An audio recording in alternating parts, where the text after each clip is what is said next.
and welcome to the 609th edition of TSR Live, your daily dose of red pill truth, wisdom, and awareness. We are presented by Gorilla Mind Rush, the #1 non-habit-forming supplement for energy, focus, and concentration. Be hyper-productive with laser focus for hours with zero crash, zero jitters. DonovanSharpe.com/Gorilla Mind Rush if you want to support your productivity and support the show. Not going to spend a lot of time with the small talk. Let's go ahead and get right to it. A lot of guys, a lot of men who find the red pill mistake that for taking the red pill. And nothing could be further from the truth, guys. Finding the red pill and actually taking the red pill, those are two very different things. But just because someone takes the red pill doesn't mean he's red pill.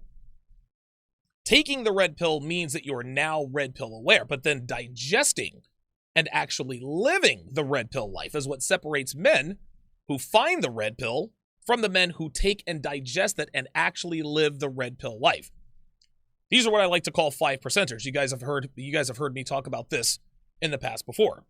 There are a shitload of men who find the red pill and have red pill awareness, but a fraction of these men digest it and live that red pill life.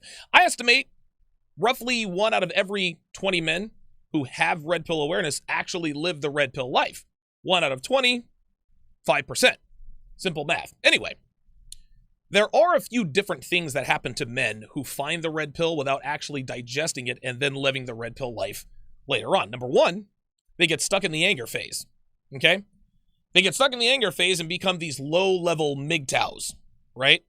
Well, obviously, I've changed that name from low-level MGTOW to SCAB, scared, crying, angry baby.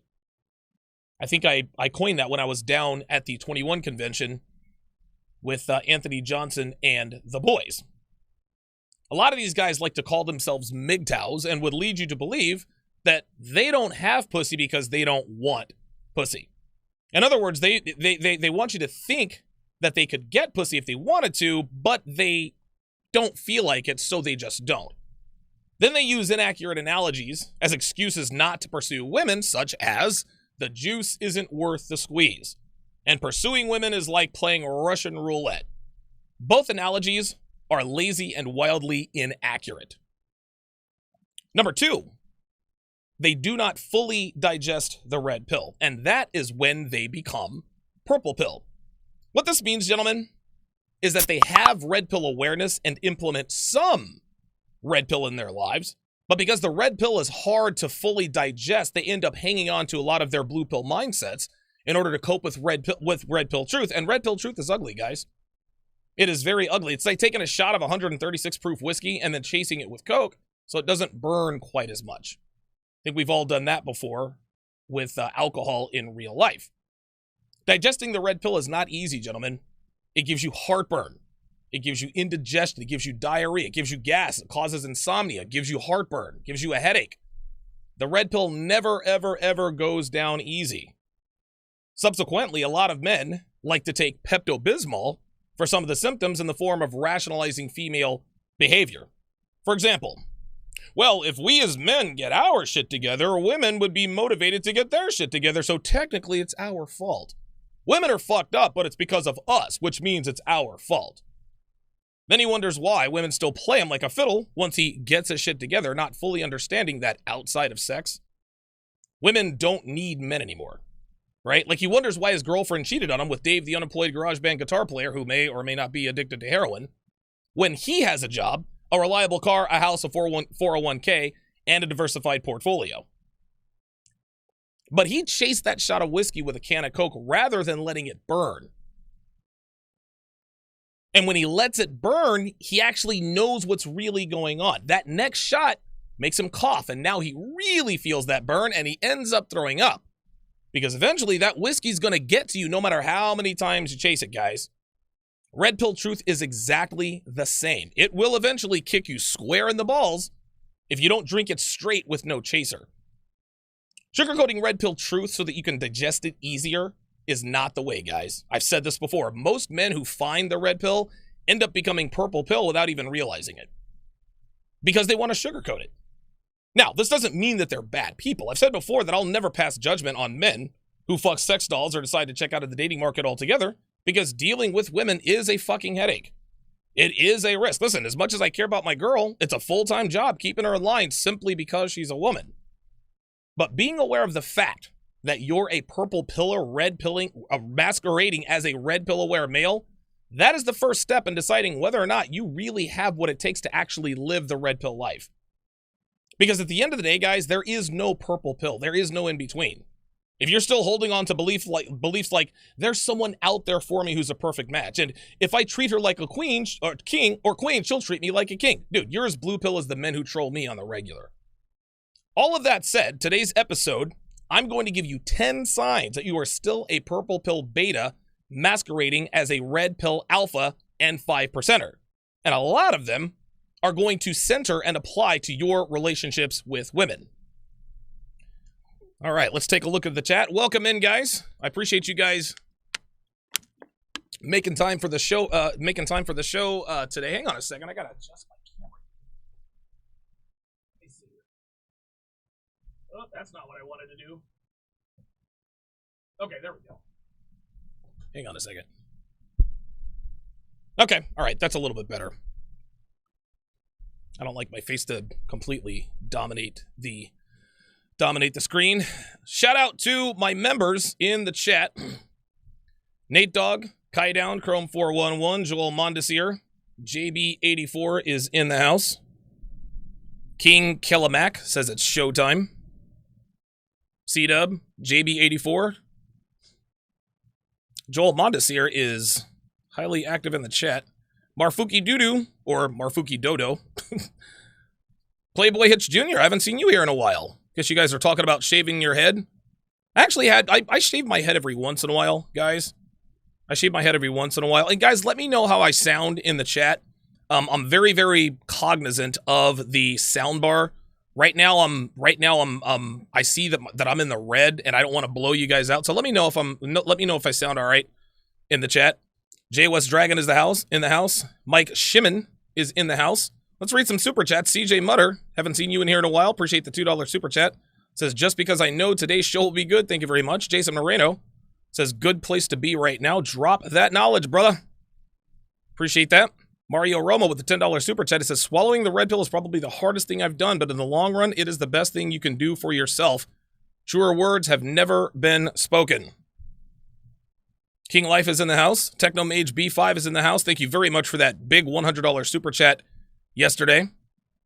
Charles Reinhardt is in the house. Walker Jones, $2 super chat says, "Hey Walt, ain't no ifs, ands, or buts about it." Excellent. You guys are telling me that I sound good. I don't want to have to see. The thing is I have a tendency to really overtalk and to yell. And when I overtalk, when I overspeak, I can sort of give myself a headache because I'm really, really intense and my veins get the bulging and I don't want to get in the habit of doing that. I don't want to have a headache or some sort of verbal fatigue after the show. So I try not to speak too loudly, but I want the volume up loud enough so that you guys can actually hear me. The Neg One with the $50 super chat. He says, the red pill is meant to snap you back to reality. It's not nice, fair, sympathetic, or sympathetic. It is the general standard of masculinity to get you back on the right track and be the man you should be. Don't make excuses for yourself, gents. Be better always. Could not have said that any better myself. Thank you very much, the Neg One, with the $50 super chat. Ty Wynn with the $2 super chat says, my first super chat from Reading, Pennsylvania. Good stuff. Good stuff. All right. Okay. All right. Yeah, Devin, listen, I'll take care of that. Like, I'm on the air and I'm doing the show. So if anything is going wrong, if anything's going on, I'll handle it. Dude, you know what? It's funny. I actually, God, this is a long time ago. Oh, and it looks like my Mac Pro has finally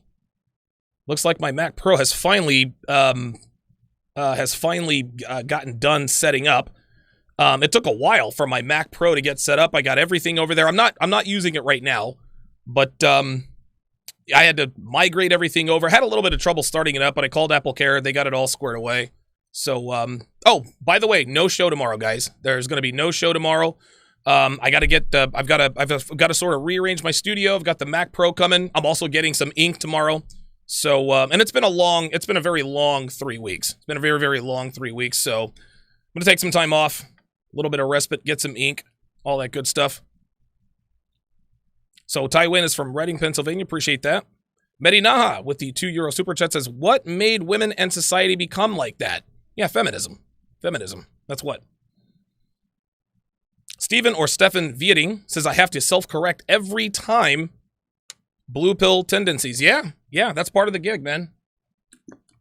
Having to self-correct. And self-correcting is something that as long as you're self-aware, you can self-correct. That's how that goes. A quick update, guys, and I will be opening up the phone lines a little bit later. I'm not going to have them open for too long, but I will have them open a little bit later. I will 100% be taking legal action against Lisa Fay. And no, I don't need you wannabe lawyers in the chat. Well, you can't prove this, you can't sue for that. Listen, that is for my attorney to decide. But I will be taking legal action against Lisa Fay for her gross, slanderous, libelous statements on the show yesterday, as well as the videos and the tags in the videos on her live stream. And you know what's interesting? She called in, and you guys know what happened.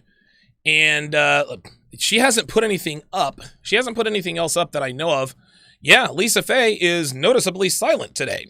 So she made 4 videos about me. Every time I addressed her, she made another video. She came on, and she committed multiple torts. And for those of you guys who don't know what a tort is, I would suggest that you look it up. And I will be 100% taking legal action against her. I am 100% taking legal action against one Lisa Fay.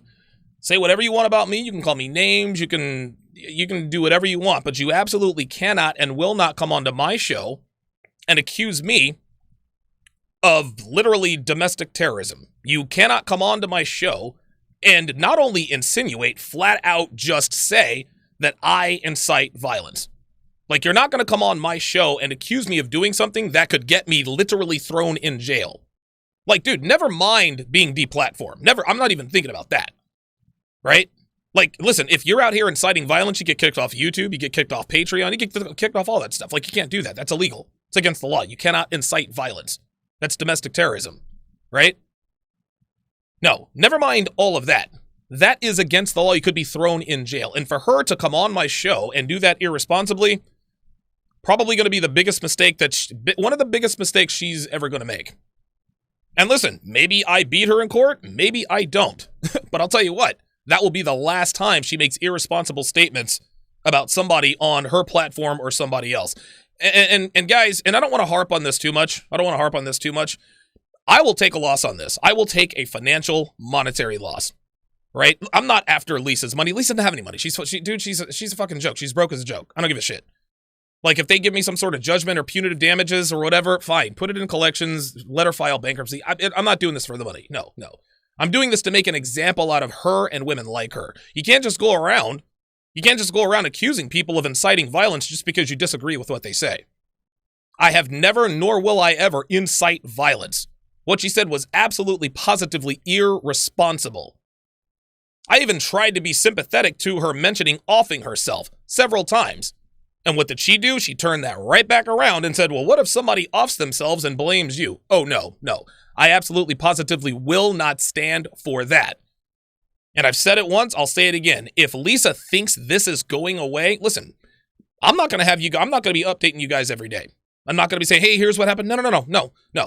This is, as soon as the investigation starts, I'm not going to speak on it anymore, because at that point, then you're compromising the investigation. But if Lisa Fay thinks that after 3 months she hasn't heard anything from anybody, if she wants to rest on her laurels, that will be the biggest mistake. That will be the biggest mistake that she will ever make, because this is absolutely coming. This is 100% absolutely coming. What she did, whoa, wow. It still pisses me off every time. And by the way, I actually had a patron who told me, Donovan, you should have seen this coming. And to that patron, I say, fuck you, dude. Like, get the fuck out of here. Hindsight is always fucking 2020 after the fact. You should have seen the signs, da-da-da-da-da. The same motherfucker said in my chat, listen, Donovan, she's clout chasing. Don't give her attention. Listen, I told her, I'll give her all the clout she fucking wants. right? I brought her on to make a point, and she proved herself to be exactly who I said she was. But for motherfuckers to tell me, well, Donovan, you should have seen the signs, go fuck yourself. Dude, honestly, the dude is lucky I didn't block him. He's lucky I didn't block him. I was that fucking pissed off. Like, how dare you tell me I should have seen the signs? Like, motherfucker, I've got fucking 3 cameras in front of me. I got all this stuff going on. I'm fielding phone calls. I'm trying to check the chat. But I should have seen the signs that someone was going to accuse me of literally domestic terrorism on my show. Go fuck yourself. Go fuck yourself. I don't need, dude, I don't need these woulda, coulda, shoulda, ass. I don't need that. I don't need that. I'm good enough at my job. Yeah, listen, she slipped one by on me, that's for sure. Did not see that coming, but I'm not going to sit here and beat myself up. Man, I should have seen that one coming. Dude, nobody saw it coming. Not trying to have that. The Senate with the $10 super chat. I appreciate that. Says the Steel Curtain says there's a cost for false accusation. She gonna learn today? Yes, she is. Yes, she is. Crazy D3 says, what does the thumbnail have to do with the title of this video? You, my friend, you are banned from the channel. Fuck you. Get out of here. Go fuck yourself. Unsubscribe. I'll send you back your fucking 5 British pounds. Don't ask me what the thumbnail has to do with the fucking show, you idiot. If you can't figure it out, then that's a you problem. I'm not going to explain to you what the fuck the... Like, dude, you paid me 5 British pounds to get fucking banned. Get the fuck out of here. Listen, I don't give a shit. I don't care if you're a member. I don't care if you super chat me $50. You ask me a dumb fucking question like that, you get fucking blocked. As you guys can tell, I'm in a little bit of a mood today. Probably from yesterday. Oh my God, Donovan, you are so emotional. Hey, call it whatever the fuck you want, man. Listen, I'm a disagreeable fucking asshole, man. Dude, and listen, it's not something I'm proud of, but I'm not ashamed of it either. I've tried to change it over the years. I can't fucking do it. I'm just a fucking disagreeable fucking asshole. When people communicate with me, I always see it as them trying to make me look bad in some kind of way, trying to manipulate me in some kind of way. Male or female. This is just who I am. This is just who I am. I don't deal with stupid ass questions like that. I just don't. So Crazy D3, go fuck yourself. Go talk about somebody else's fucking thumbnails. You got too much fucking time on your hands asking about bullshit. The fuck does the fuck out of here, man. King Life with the $20 super chat says, take her and her scam of an app down, Don Damage. Listen, I'm not taking her app down. That app is going down all by its lonesome. Shit, who knows, man? I might be the owner of Smart Date after that. JB Runnin, welcome to the chat privileges. I appreciate you. I appreciate that. Devin says, I saw that coming. Yeah. See, Devin she knows all about my hair trigger temper. She really does. Skip CO3. I appreciate you becoming a member of the show. I appreciate that very, very much. Cameron Barton says, dudes are getting sniped out here. Yeah, listen, man, like, and I don't like being a dick. I mean, but I think, like, well, my anger management therapist, and yes, I actually do have an anger management therapist. I remember he told me a while back, this is when I was back in Reno. He told me, he says, look, Donovan, he says, you have a hot temper. Like, he said, you're a disagreeable guy. Sometimes you can be an asshole. He said, if you want to get more control over it, you kind of have to own it. He said, don't apologize for it, because if you apologize for it, the repercussions and the consequences are going to come a lot quicker, right? He said, that's just the way people, you can hit somebody in the face. If you apologize, then they're going to sue you. You hit somebody in the face, you beat the fuck out of them. If you don't apologize, they don't really sue, right? And I've been sued 3 times. And no one has ever successfully sued me, but that's just how it is. That's what I had to figure out. Okay, I'm a disagreeable fucking asshole. All right, very good. But I'm not about to tamp down who the fuck I am just because some idiot wants to know about what the fuck my thumbnail means. Go fuck yourself. Get the fuck out of here. Same thing with patrons, man. I've banned the fuck out of patrons for just saying some dumb shit. Just get the fuck out of here, man. Like, just because you're paying for my content doesn't mean you can just talk to me any old kind of way. Fuck that. Jason Moreno says, how do I become a member? I thought Super Chat would give me privileges. No, Super Chat is just Super Chat, Jason. You have to if you go to my homepage, Matter of fact, you know what? Hang on a second. And we'll get back to the topic here in just a second, guys. Just give me a second. I'm going to put the join link in the chat.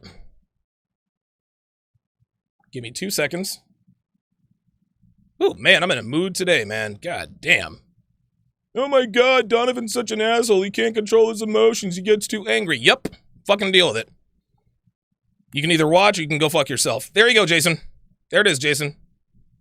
If you want to become a chat member, click that link, become a chat member, and you are good to go.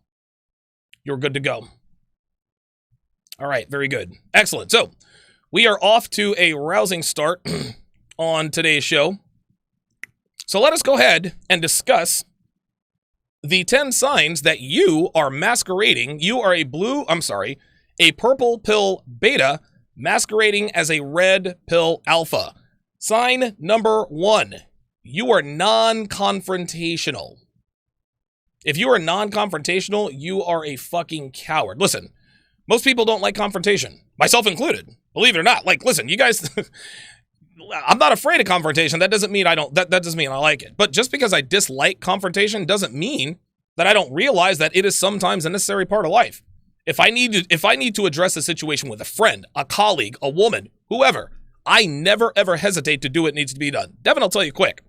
If there's something on my mind, I don't wait until we're sitting at the dinner table later on. Well, honey, I don't like the, no. If she fucks up, if she gets out of pocket, I address it right then and there. Dev, come here for a second. You're out of fucking pocket, shape the fuck up or I'm taking you the fuck home. That's the way that goes. No, I'm not the guy who looks for confrontation or looks for a fight, at least not anymore. But I don't shy away from it either, guys. But if your woman gets the idea that you are non-confrontational, she's going to lose respect for you and start to behave badly because she knows you're not going to confront and check her. And to keep it 100, the root of our non-confrontational culture stems from our comfortable lives, guys. In other words, nobody fights anymore.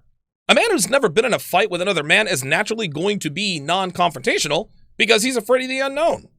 A man who's never verbally or physically, a man who's never verbally checked a female or physically checked a male isn't going to put a woman in her place, right?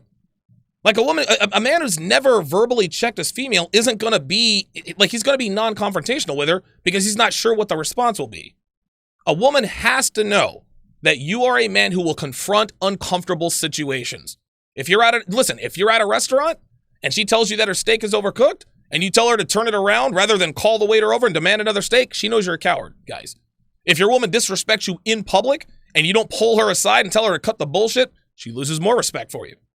Your woman has to know that in any and all situations, you'll be the man who mans the fuck up and says what needs to be said and does what needs to be done in order to rectify any and all situations. Women don't want to have to do these things, but if they're with a coward of a man, she'll end up doing the dirty work and eventually she'll leave him. Guys are like, oh my God, my wife or girlfriend is so masculine. Yeah, that's because you're not manning the fuck up. You're making her do all the dirty work. And if you're dating a woman and she figures out that you're a non-confrontational coward, she will end things before they start to get serious. The bottom line here, guys, is that women respect men who are unafraid to be direct with them and others. If you are not, you do not deserve her, period. Don't give a shit. Number 2, let me turn the camera here. Hang on a second, guys. Nope, gotta go the other way. I'm still only working with one camera because I'm still in the transitional mode, so no moving cameras, no multiple angles. I know you guys are spoiled, you guys, over the last few weeks. Number 2, the second sign that you are a purple pill beta masquerading as a red pill alpha, you put too much responsibility on your woman. I'll tell you guys a quick story. A few years back, during my fledgling player years, I'm in Vegas, right? I was fucking a single mom. And yes, listen, I know single moms are bad and this and that and the other, but we all got to start somewhere. Fuck them. Don't commit to them. Anyway, she had a 9-year-old daughter. And, I met the kid a few times and she actually seemed to be pretty well-mannered, and obedient. Didn't spend much time with the kid, but the short interactions I had with her, she seemed to be a pretty good kid. Well, one afternoon, the single mom, and I think her name was like Cindy or Cynthia or something like that, she calls me and she starts bitching about how she gave her kid $10 for a lunch at a summer camp. But rather than buy a sandwich, an apple, and the drink, the kid bought Sour Patch Kids, French fries, and a soda. Right? She was all upset. Oh, I've had conversations with her before about making good food choices. She told me all about how she was disappointed in her kid. I had to explain to this chick that her daughter is a 9-year-old kid and shouldn't be given that kind of responsibility. I said something to the effect of, listen, she's 9. What do you think she was going to buy? An organic kale salad and cucumber water? And she laughed. She said, listen, you're right. I never thought of it that way. The point is, guys, is that she was putting too much responsibility on her kid to make the right choice, which is a mistake. Kids want to be kids. They shouldn't be required to make decisions on their health or anything else important. They want to be kids. Guys, the same thing goes with women. As men, we are the bigger, faster, stronger, smarter sex. Okay? That's all there is to it. For this reason, your woman wants you to be a control freak, right? She wants you to make the plan. She wants you to decide on the restaurant. She wants you to decide what you're watching on TV and so on and so forth. As a man, you are the leader of the relationship. And as the leader, you must take responsibility for everything that goes on, which means making any and all decisions as it applies to you as a couple. There are many women out here who are the leaders of their respective relationships, and they're stressed the fuck out because that's not the natural state of a woman. Guys, I've been on plenty of vacations or weekend getaways and seen married couples where the woman looks like she's having the worst time of her life. Well, the reason for that is because she probably made all the plans. She set up the vacation. She booked the hotel. She made the reservations at the restaurants, which means she had to pick the restaurants, right? That takes more time. She had to make the car rental. She had to set everything up. She's miserable as fuck because she was indirectly given all the responsibility. Guys, women don't want responsibility. They want the accolades that come with it, but they are ill-equipped to accept and execute said responsibility. Be the captain of your ship and lead the relationship. Don't put any responsibility on her. Simply allow her to be a woman who is relaxed and along for the ride on your train. We are presented by Gorilla Mind Rush, the #1 non-habit forming energy and focus supplement in the world. Be hyper-productive and laser focused for hours with zero crash, zero jitters. DonovanSharpe.com/Gorilla Mind Rush. The link is in the description. We are streaming and crystal clear 1080p to Facebook, Twitter, Twitch, YouTube, VK, and OKR.ru, and Sharpe stream. So however you're watching, wherever you're watching from, thank you for making the Sharpe Reality Live a part of your day. We're having some issues with Sharpe stream, so I'm going to have to, during that transition, and yes, I will be doing a 90-day fiance breakdown right after the show. So if you are a patron, you will absolutely have access to that.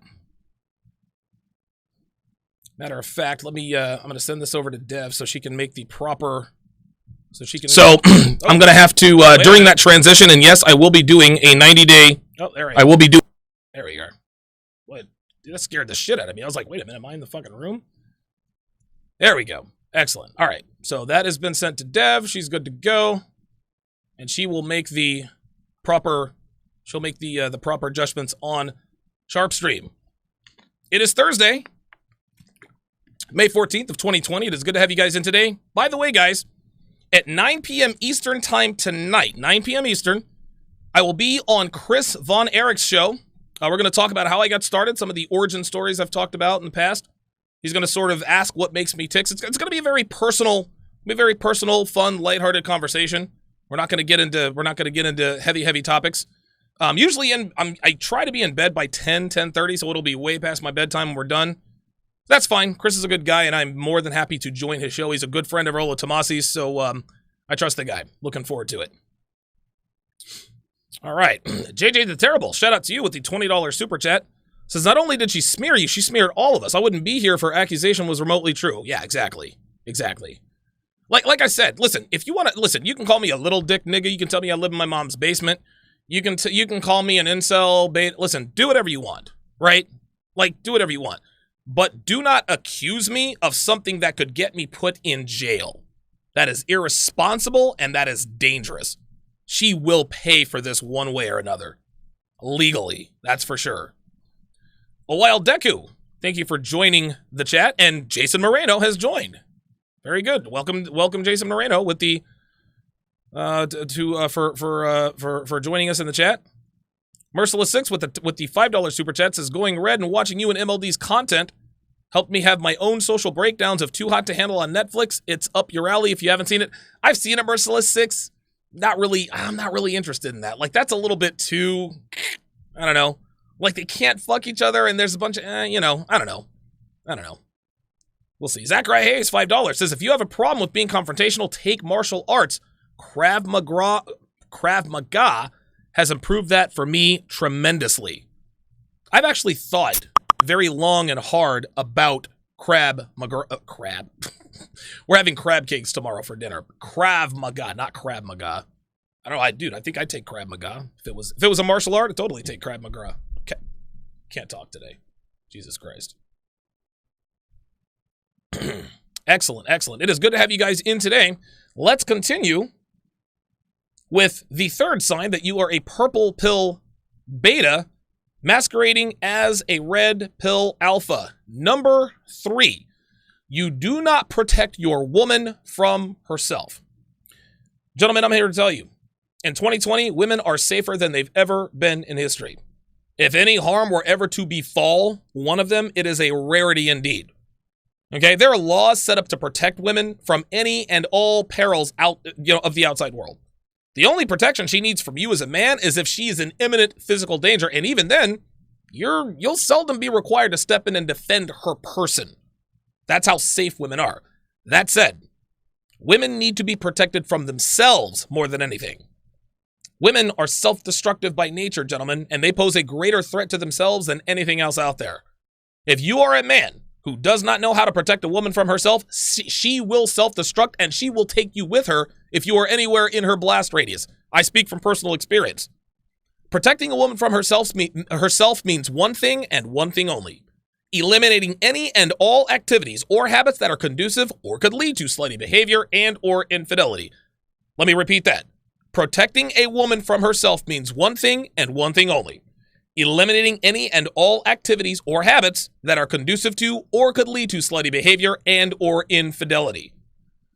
Way back in episode 94, I had a podcast that listed 8 things that women should do to build ironclad trust with men of value in an effort to gain a long-term commitment from him. It is also sort of a de facto guide for men on how to keep tabs on your woman and make sure she is where she is and doing what she's doing, a double-edged sword of sorts. Most men don't have the balls to implement these techniques, guys, and most women would find it laughable to volunteer this level of transparency to a man. I'm talking about GPS on her phone, keyloggers on all of her devices, access to her phone, things of that nature. But like I said, if you want a good woman, you have to know how to protect her from herself and be unafraid to enforce these edicts. If you don't, it is only a matter of time before your woman steps out on you again because you didn't protect her from herself.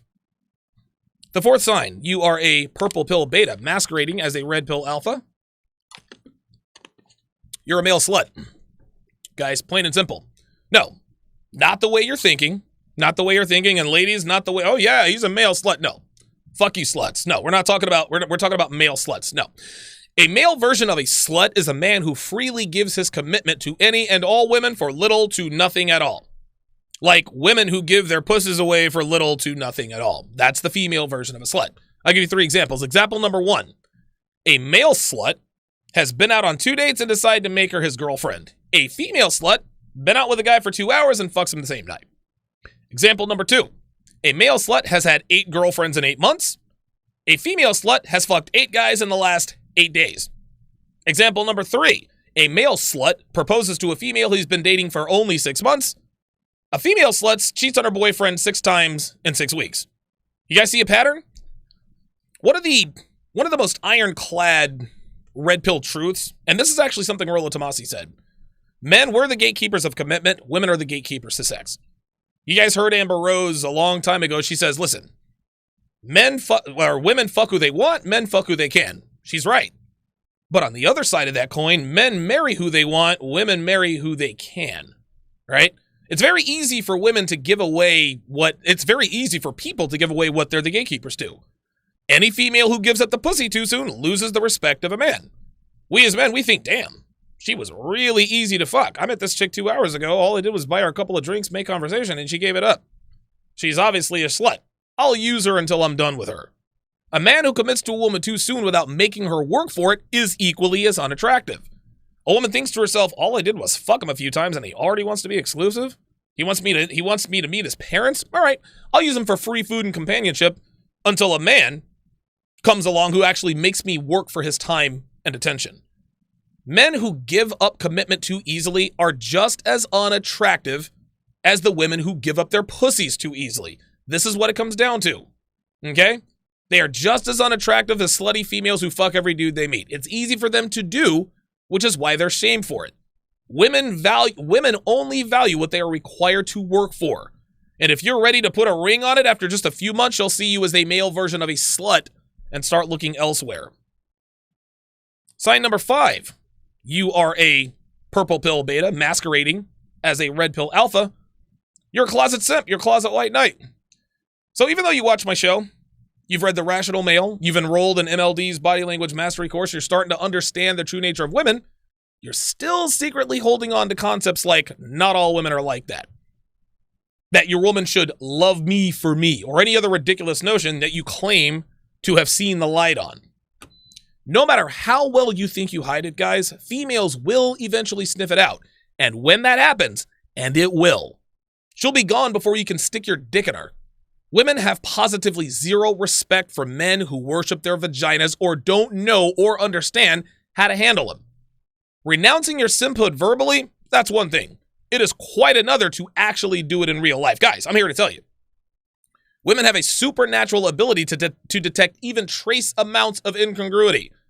If you're a closet simp, posing as a red pill aware male, guys, she will run fucking circles around you until she decides she wants to go fuck somebody else. Real fucking talk.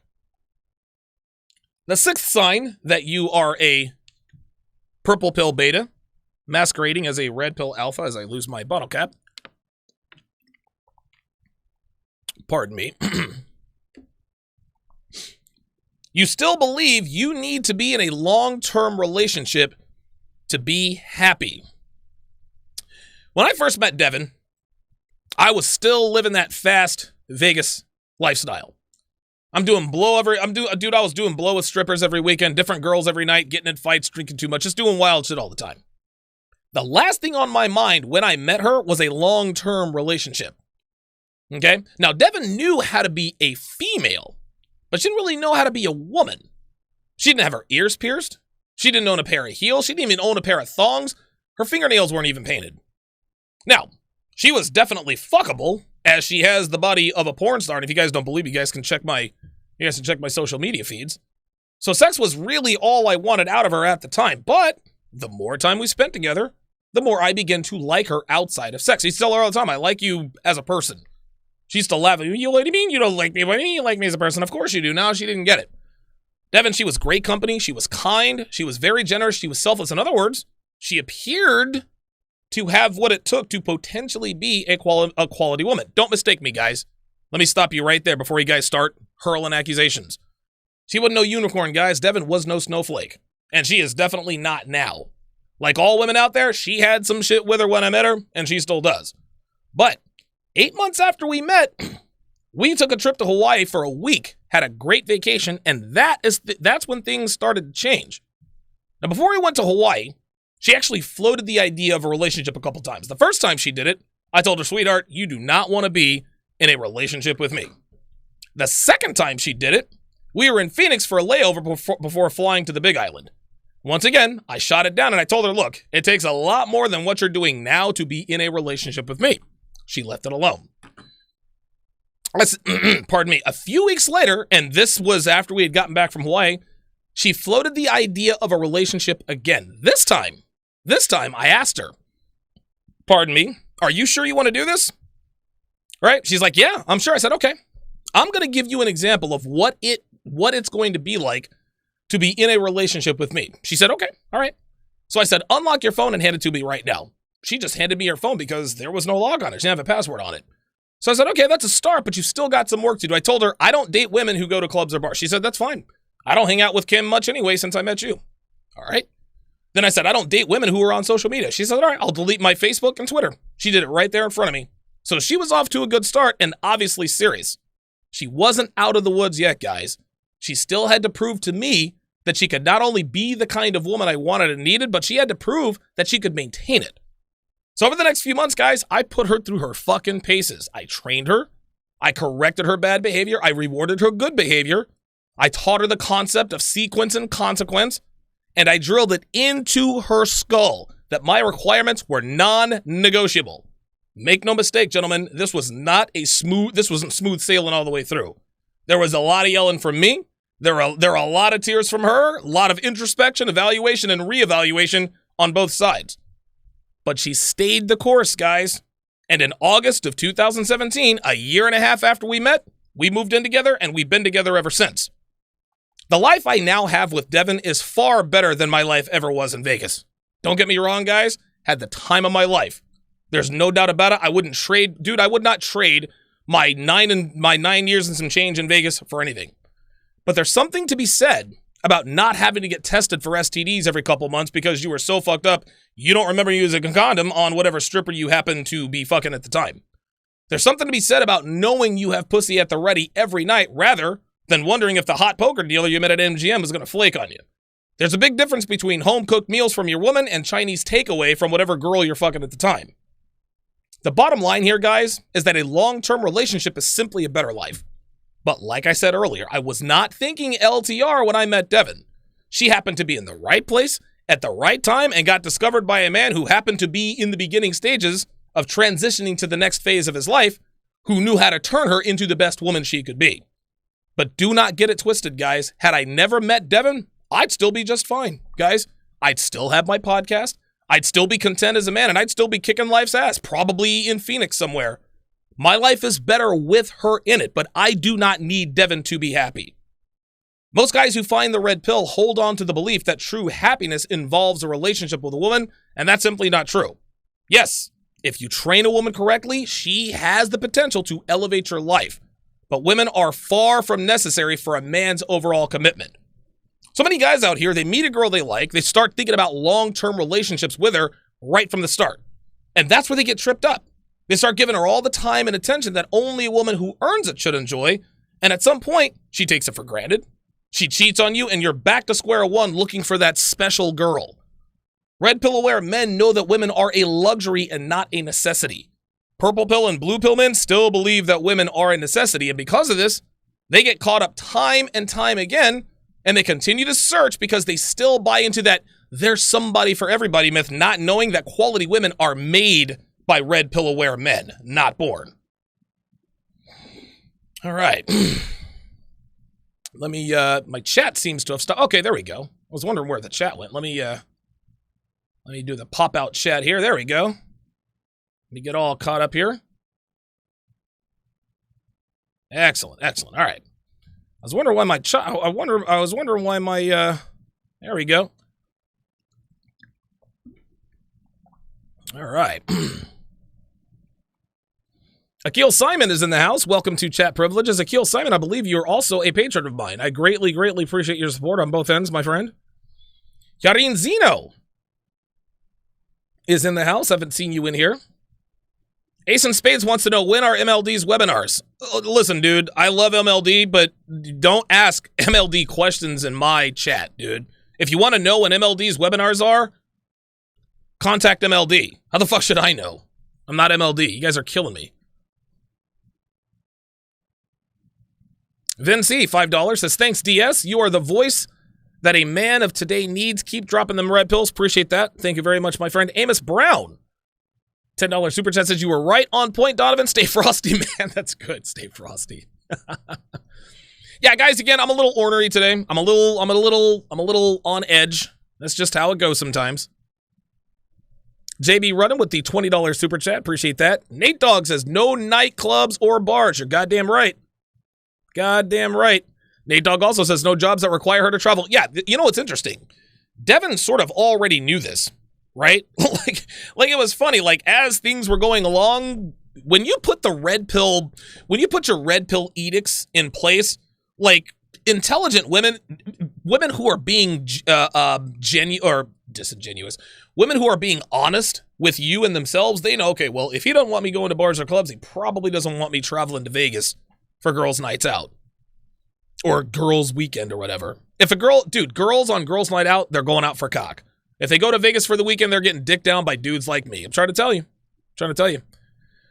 The Pool Dork with the $10 super chat says, 20 years ago, my dad did bad things to mom and her boyfriend and left this planet. Wow. I firmly believe that if he had your content, it wouldn't have gotten that far. Blue pill leads to the bad stuff, man. I'm trying to tell you, that's what was inaccurate about what Lisa was talking about. Oh, you incite violence. No, the red pill keeps men from becoming violent. Oh, dude, all of these guys who shoot up schools, Eric Harris, Dylan Klebold, Sungwoo Cho, Jesus fucking Christ, Adam Lanza, who else? Elliot Rodger, Nicholas Cruz, all those guys, blue pill guys. Blue pill guys. Andreas Lubitz, who flew the German Wings Flight 451 into a mountain killing everybody, blue pill. The red pill saves lives. The red pill does not incite violence. No. The reason why women like Lisa want to put that out there is because we're giving up the game. I told her on the air yesterday, the reason you're pissed off at guys like me is because I'm lifting the veil on you. I'm teaching guys to stay away from basic ass bitches like you. And now she is going to learn the hard way that you can't just make libelous statements about people and get away with it. Nah, fuck that. Fuck that.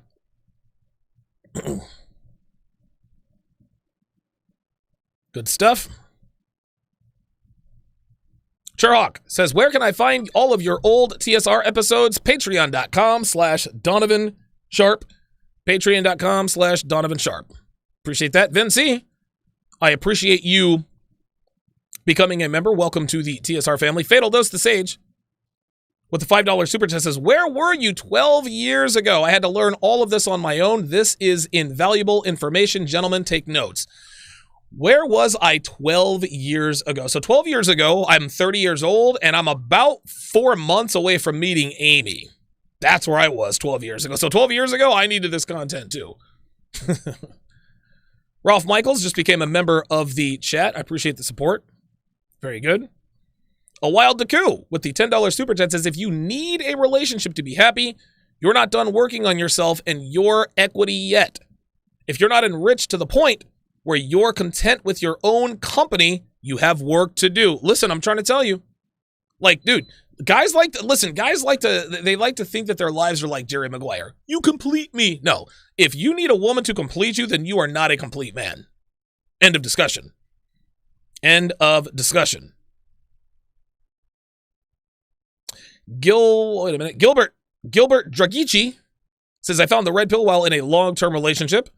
Could the long-term relationship hold a man from achieving full red pill potential? Having a hard time moving through the anger phase personally. Yeah. If you are awakened while married or in a relationship, that relationship could potentially keep you from reaching your red pill potential. Gilbert, what you're going to have to understand that it's possible to reach your full red pill potential with the same woman that you are with, but it's very difficult. You need, if you want a red pill relationship, you're going to have to be 100% red pill before you meet the girl that you're going to be in a relationship with. So yeah, listen, it's hard to move. Listen, it's very, very tough to move through the anger phase with a girlfriend and achieve, your full red pill nirvana, so to speak. It can be done, but it's very difficult. It's not impossible, but I don't like your odds, man. Hades with the $10 super chat with a thank you thingy. Okay. Evan DiBiase with the $5 super chat says, digging the consistent content, Donovan. Appreciate that. Of course, as I announced that I'm not going to be on the air tomorrow. Yeah, I'm pretty consistent, guys. I'm on 5 days a week. I put out plenty of content. Now, just because I'm not going to be on the air tomorrow doesn't mean I'm not going to put out other content. You guys can heat up those spoons. Listen, I'm not going to be on the air tomorrow, but I will still be doing the 90-day fiancé breakdown. The 90-day fiancé breakdown is going to go down at 5 o'clock tomorrow on sharpestream.com. If you want access to sharpestream.com,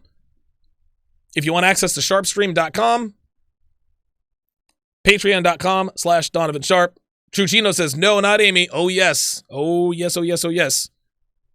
Oh, yeah. Listen, if you're a patron, Red Pill Origins Volume 2. That is the entire Amy story. I was actually, it's interesting. On one of my webinars a few weeks ago, I actually went to Amy's Facebook page and I did like before and after pictures. Dude, Amy looks fucking, like I showed pictures of what she looked like when she was 19 and hot. Then I showed pictures of her now that she's, I don't even know fucking how old she is. But dude, she looks about as old as I am. I'm in my goddamn 40s. Hades says, thank you, Donovan. I learned so much from you. I appreciate that. Appreciate that. All right, well, let us finish out the last 4 reasons, the last 4 signs that you are a purple pill beta masquerading as a red pill alpha. Number 7, you don't make women earn your trust. A lot of dudes who find the red pill but don't fully digest it still believe in this silly notion. I'll trust you until you give me a reason not to, and it gets them burned every single time. Guys, this mindset is the embodiment of purple pill thinking. You admit out loud that your trust can be broken, but you still give the woman a chance to break something they haven't earned in the first place? That mindset comes from fear, gentlemen, nothing more. Men are afraid to show their inherent distrust for women because they're afraid of being called possessive or controlling or jaded, not knowing these are shit tests. Women know damn well they're not to be trusted no matter what they say. They've cheated on their last 6 boyfriends with that same garage band guitar player who may or may not live in a storage unit, and she still texts him even though she told you she'd love to be your girlfriend after you asked her, which of course is their first mistake in and of itself. Purple pillars know women cannot be trusted, and the reason they know this is because they're red pill aware.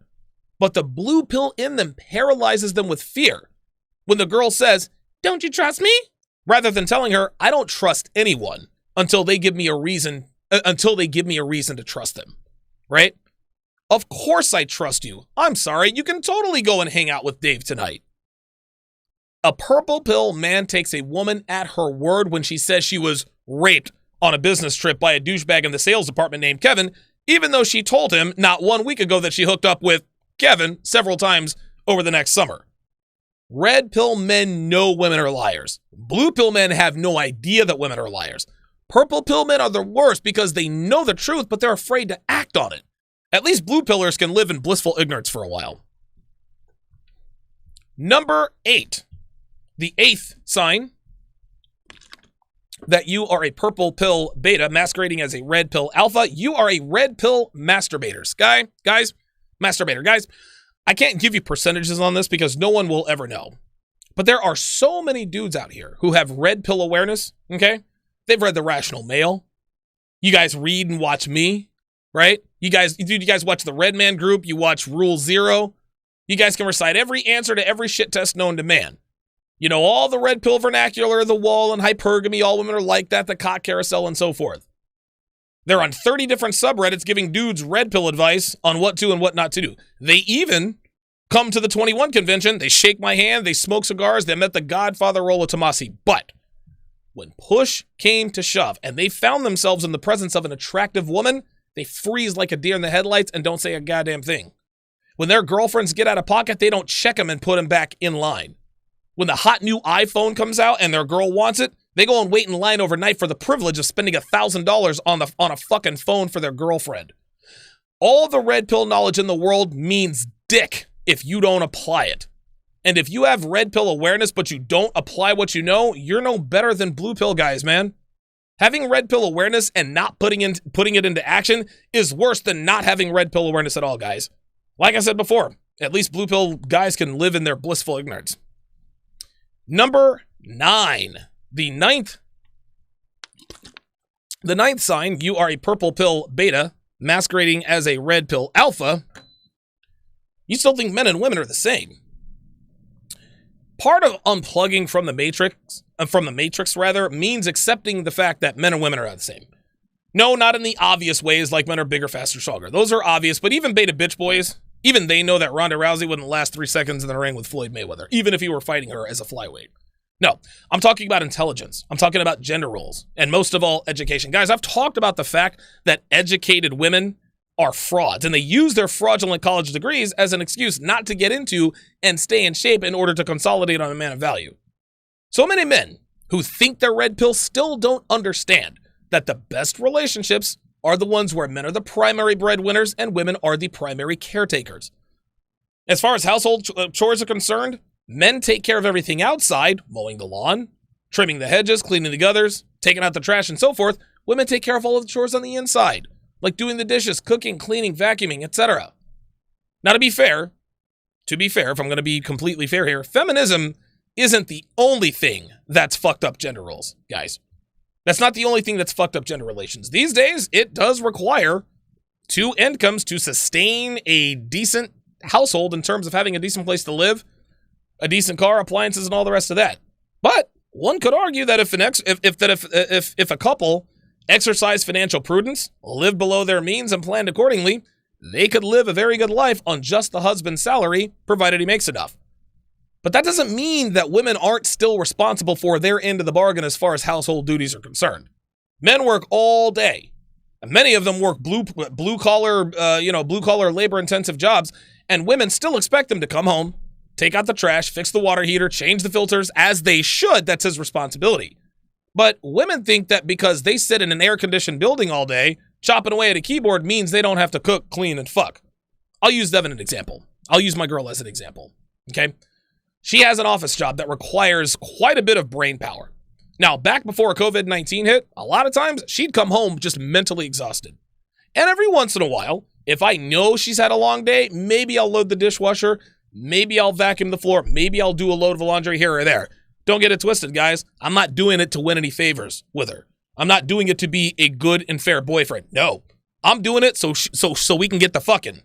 The less speed bumps are in my way, the quicker I can get the ass.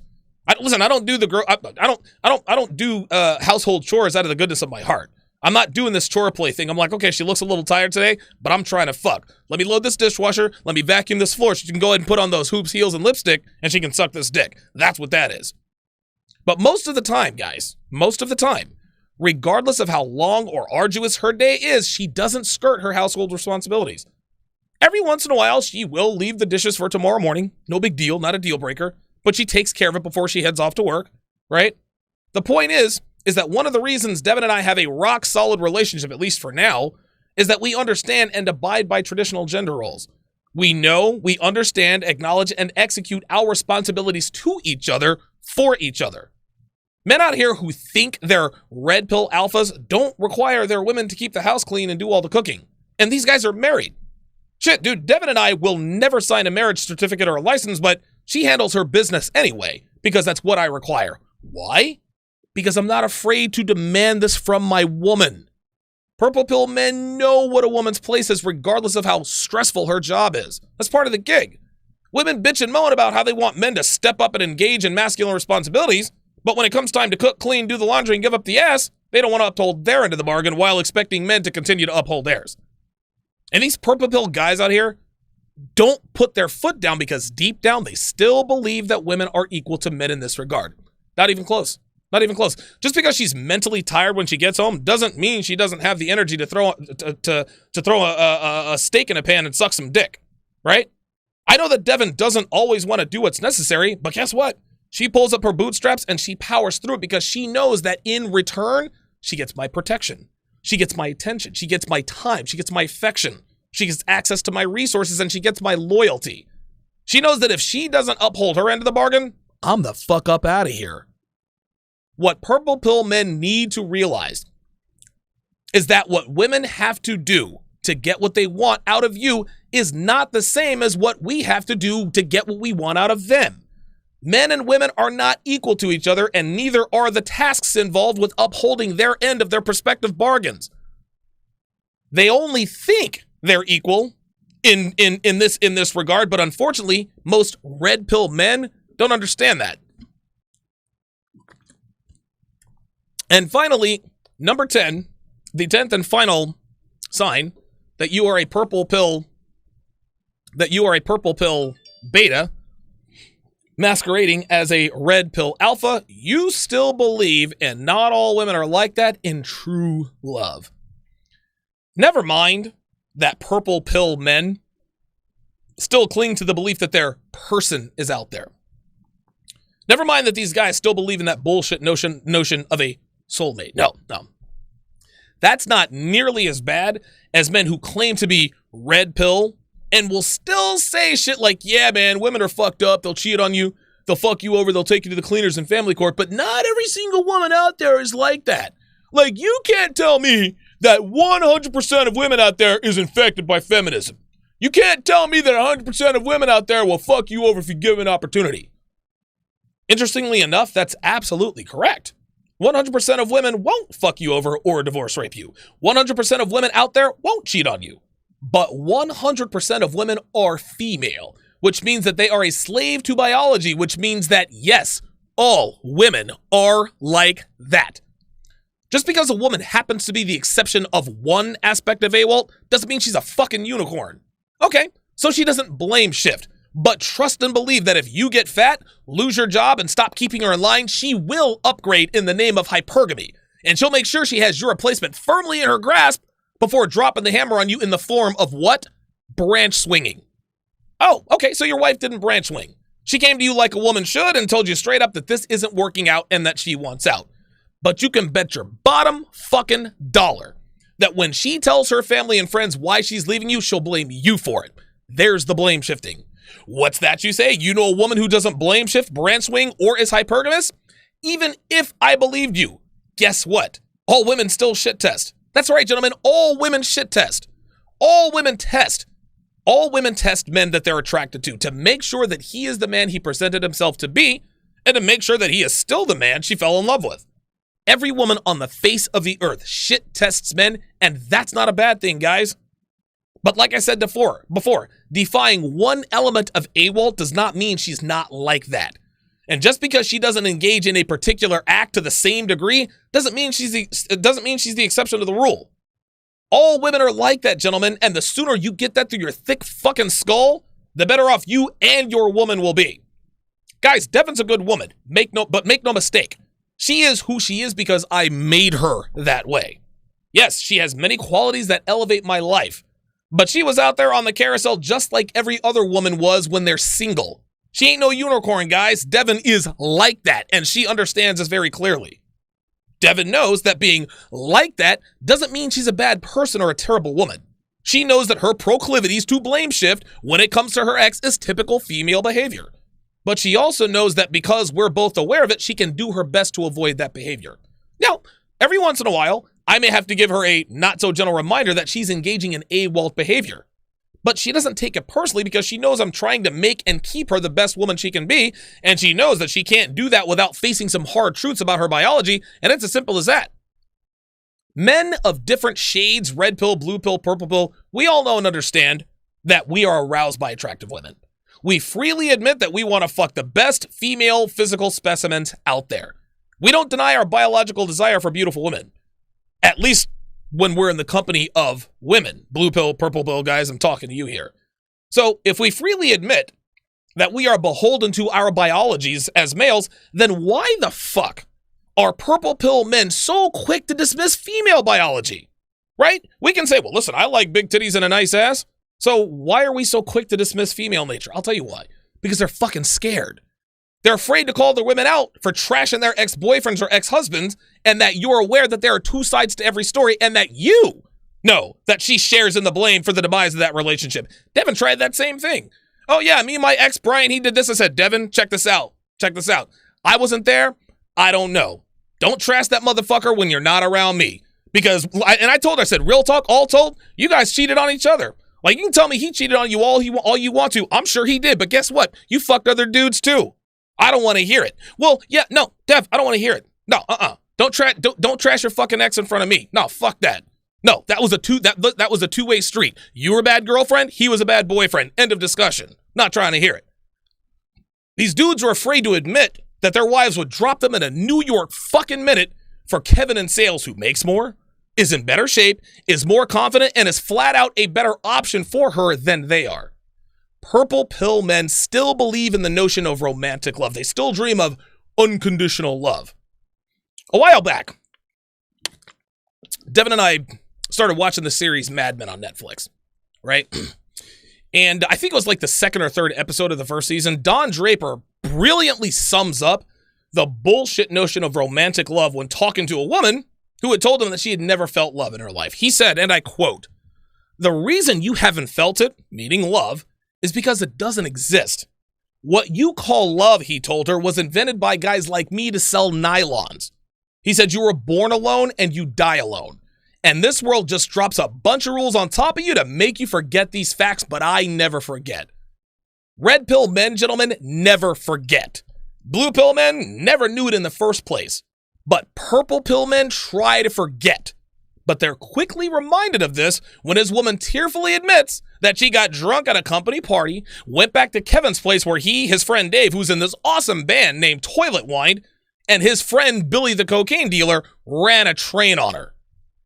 And now she's pregnant and doesn't know who the fucking father is because nobody used a condom that night. There is no purple pill, gentlemen. You are either living the red pill life or you are not. There is no in between.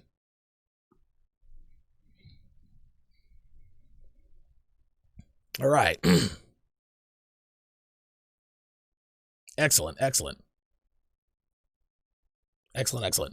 All right. When we come back, I will open up the phone lines and I will read more of your super chats. Don't go anywhere, guys. We're back in less than 60.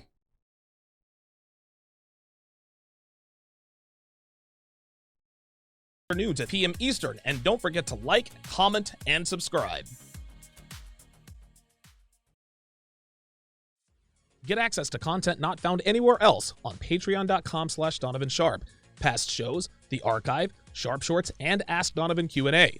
Get exclusive access to my own platform, Sharpe Stream, where I break down shows like Love is Blind, 90 Day Fiancé, The Bachelorette, and much more.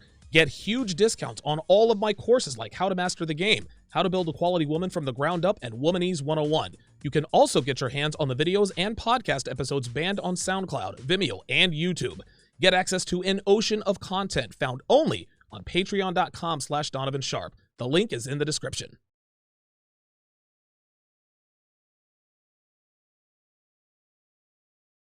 All right, guys, the phone lines are now open. 914-205-5356. Again, that is 914-205-5356 if you want to get in on the discussion. We can talk about what happened yesterday if you want to talk about today. Just like MLD says, no call too small. While I'm waiting for the queue to line up,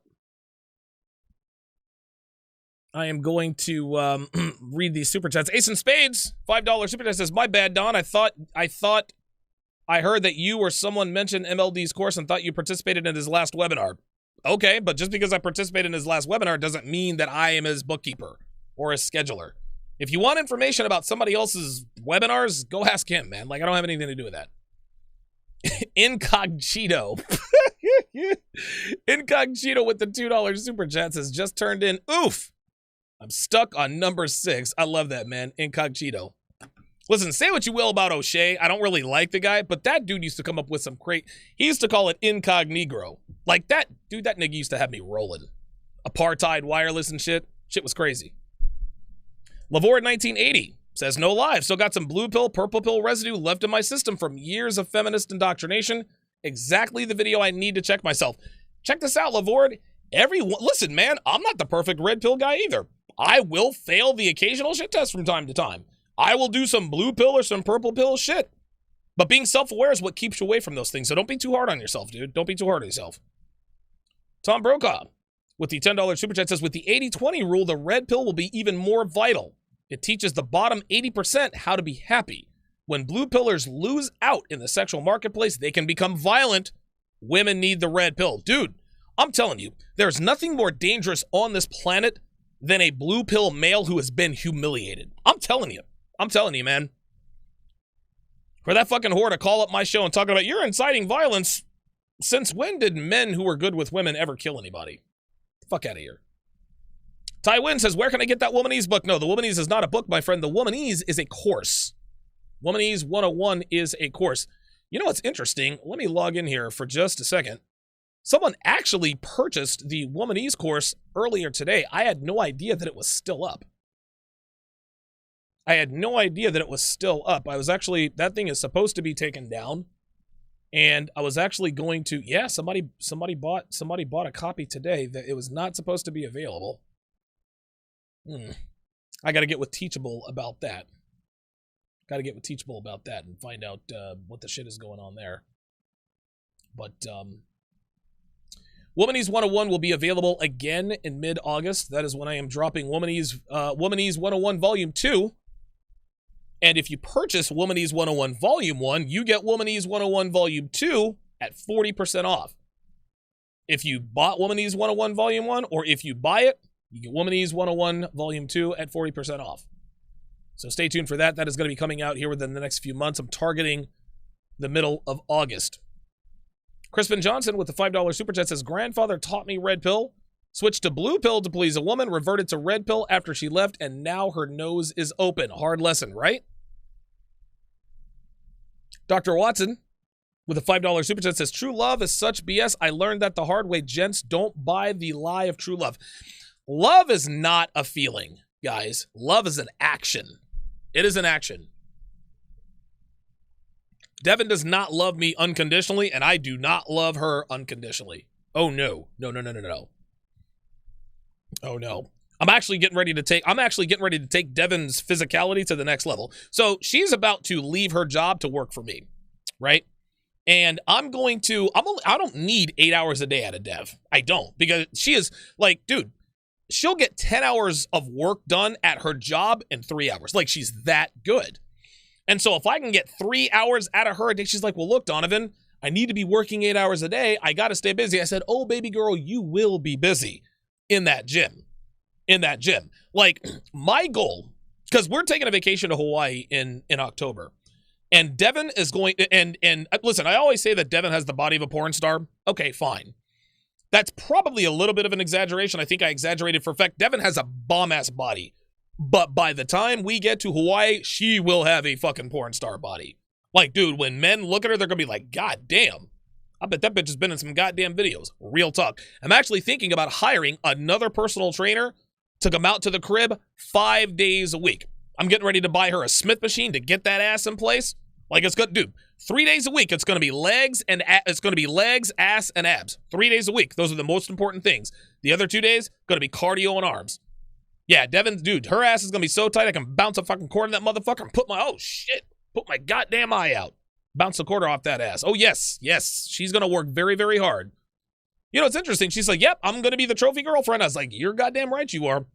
I'm going to turn her into the trophy fucking girlfriend. I'm going to have her ass out here looking so good. Dudes can't help but to hit on them right in front of me. I know that 6'2", 225-pound ass nigga with the goddamn temper is right next to her, but goddamn, I got to holler, boo, what's your name? You know what I'm going to do? I'll be like, yep, go on, dude, you got it. No, go on, talk to him. You good. What? Where? All right. Hey, listen, man, I mean, if you want to holler, man, you know, it is what it is. Greg in New Jersey with the $10 super chat says, a lot of things even us 20-year-old guys have to understand. This year was about investments in self. After I invented me needing love from women drop, that work is still in progress. Well said. Jason Burris with the $5 super chat, almost missed that one, says, damn, Don dropping these red pill truth bombs.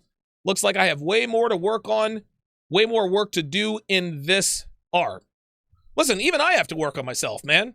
Like, I'm always looking to improve myself. I'm looking to be like the ultimate fucking red pill guy, man. I got the finances in order, and you know, it's interesting. My physical fitness has taken a little bit of a dive because my show has taken off, but now that I'm getting ready to have help with Dev, and things are not necessarily in cruise control, but I don't have to be at the wheel quite as often. Yeah, man. I'm trying to get ripped here. The Kyle Man 999 with the $10 super chat says, what does it mean when a woman blames herself for the reason of a previous breakup instead of her ex? I've come across 2 women who have done this. Throws me through a loop. Doesn't mean anything. Just because 2 women that you know blame themselves for a breakup, that doesn't mean that they blamed their other boyfriend, somebody else. They may have told you, well, it was my fault, but then everybody else, oh yeah, he did it. Okay, listen, you got lucky and met 2 women who pretended like it was their fault. Trust me, 99.9% of people they talk to about the ex-boyfriend, yep, his fault. But Stacy, you cheated. Yeah, but he wasn't looking after my needs and he cheated first. Yeah, that's it. Yeah. Don't let that throw you for a loop, man. Don't bring those exceptions to the rule, man. When a woman exhibits behaviors that are not, I guess, AWOL behaviors, don't let it throw you for a loop, man. It's always an act. Always an act. Cryomancer with the $50 super chat. Appreciate that, man. Says, every video since I found your content has helped me let go on the nonsense. That is the blue pill. My life has gotten nothing but better since I found the red pill. Thank you, Donovan. Wow, thank you, man. I appreciate that. Matt Vasquez says, bodybuilder Devin. Yeah. I don't want her to look like a porn star. I guess that was the wrong word. I want her to look like a fitness model. That's what I'm trying to accomplish. And listen, there are fitness models in their 30s and 40s who are fucking smoke shows. That's where she's going to be. I will pay a fucking female personal trainer whatever I have to. I'm going to show him a picture. I'm going to show her, hey, look, I want this in 6 months. How much is that going to cost me? I got all the facilities. I got all the HGH. We got everything we need here. Very good, very good. Love C with the $10 super chat. Oh, boy. She says, hi, D. I'm a 29-year-old black woman who met a 43-year-old radiologist online. He has been pushing to meet up, but I'm scared of COVID. Any advice? Yeah, wear a mask. Like, come on, man. Like, I mean, I don't know. I mean, what do you want him to get tested for the coronavirus? If he wants to meet up, meet up. Tell him to wash his hands. You know what? I'll give you some advice. Real talk. Listen, quit being afraid of COVID and meet up with the guy. But I'm going to give you some serious advice, Love D. Here's what you need to do. If you really like the guy, do not sleep with him on the first date, sweetheart. Do not sleep with him on the second date. Do not sleep with him on the third date. You need to make him wait, okay? You need to make him wait. Now, if he really is a man of value, he's going to try you. He is going to try to fuck you. You absolutely cannot give in, Love D, Love C, because if you do, it's all downhill from there. You have to make him wait. Don't make him earn the pussy. He's a man. Just by being a man, he's a radiologist. He deserves the pussy. But if you don't make him wait, he's not going to respect you. But by the same token, just because you make him wait for sex, okay, what you also need to do is you need to make it clear to him that you are into him. See, this is where a lot of women go wrong, is all right, I really like the guy, so I don't want to have sex with him. All right, or I don't have sex with him. Okay, great. But you still need to be shooting him those indicators of interest. Text him often. Hey, how are you? I really like you. Can't wait to see you. Blah, blah, blah, blah, blah. See, a lot of girls say, all right, I'm not going to sleep with the guy, but then they stop everything else, right? Well, Donovan asks Love C, well, what if he leaves if I don't sleep with him? Then he wasn't looking for a relationship in the first place. And a relationship is what we're after, isn't it? That's the best I can do. Mohammed Sagna with the $10 super chat says, Donovan, it will not be hard for you to get into shape. You're related to The Rock. You and your brother have great genetics. Yeah, I have, dude. Listen, I'm not even in the best shape, but I'm still like, it's crazy, dude. I looked at myself in the mirror the other day. I was like, dude, like, I'm not really in that good a shape, but I'm still pretty shapely. It's actually quite, dude, imagine if I actually try in the gym, right? Devin has superior genetics. Devin has, oh my God, her gene, oh my God, dude. She literally has the hourglass figure. Dude, even her feet are pretty. It's just, it's incredible. It's incredible. And I'm trying to take advantage of those genetics. 914-205-5356. 914-205-5356 is the number to call. Let us go to area code 682. Area code 682. You're on live at dawn. What's your name? Where are you calling from? And turn me down in the background. All right, area code 682. I'm going to put you on hold. I know you're listening, but I'm going to put you on hold. When I come back to you, I need you to turn down your phone and answer the phone. Killing me. All right, area code 336. Area code 336. You're on live at Donovan. What's your name? Where are you calling from? Oh, wait a minute. Can they not hear me? Caller, are you there? Caller, are you there? Oh, you want to know something? Hang on, guys. Hang on. I think I know what I have to do. Hang on. Give me a second.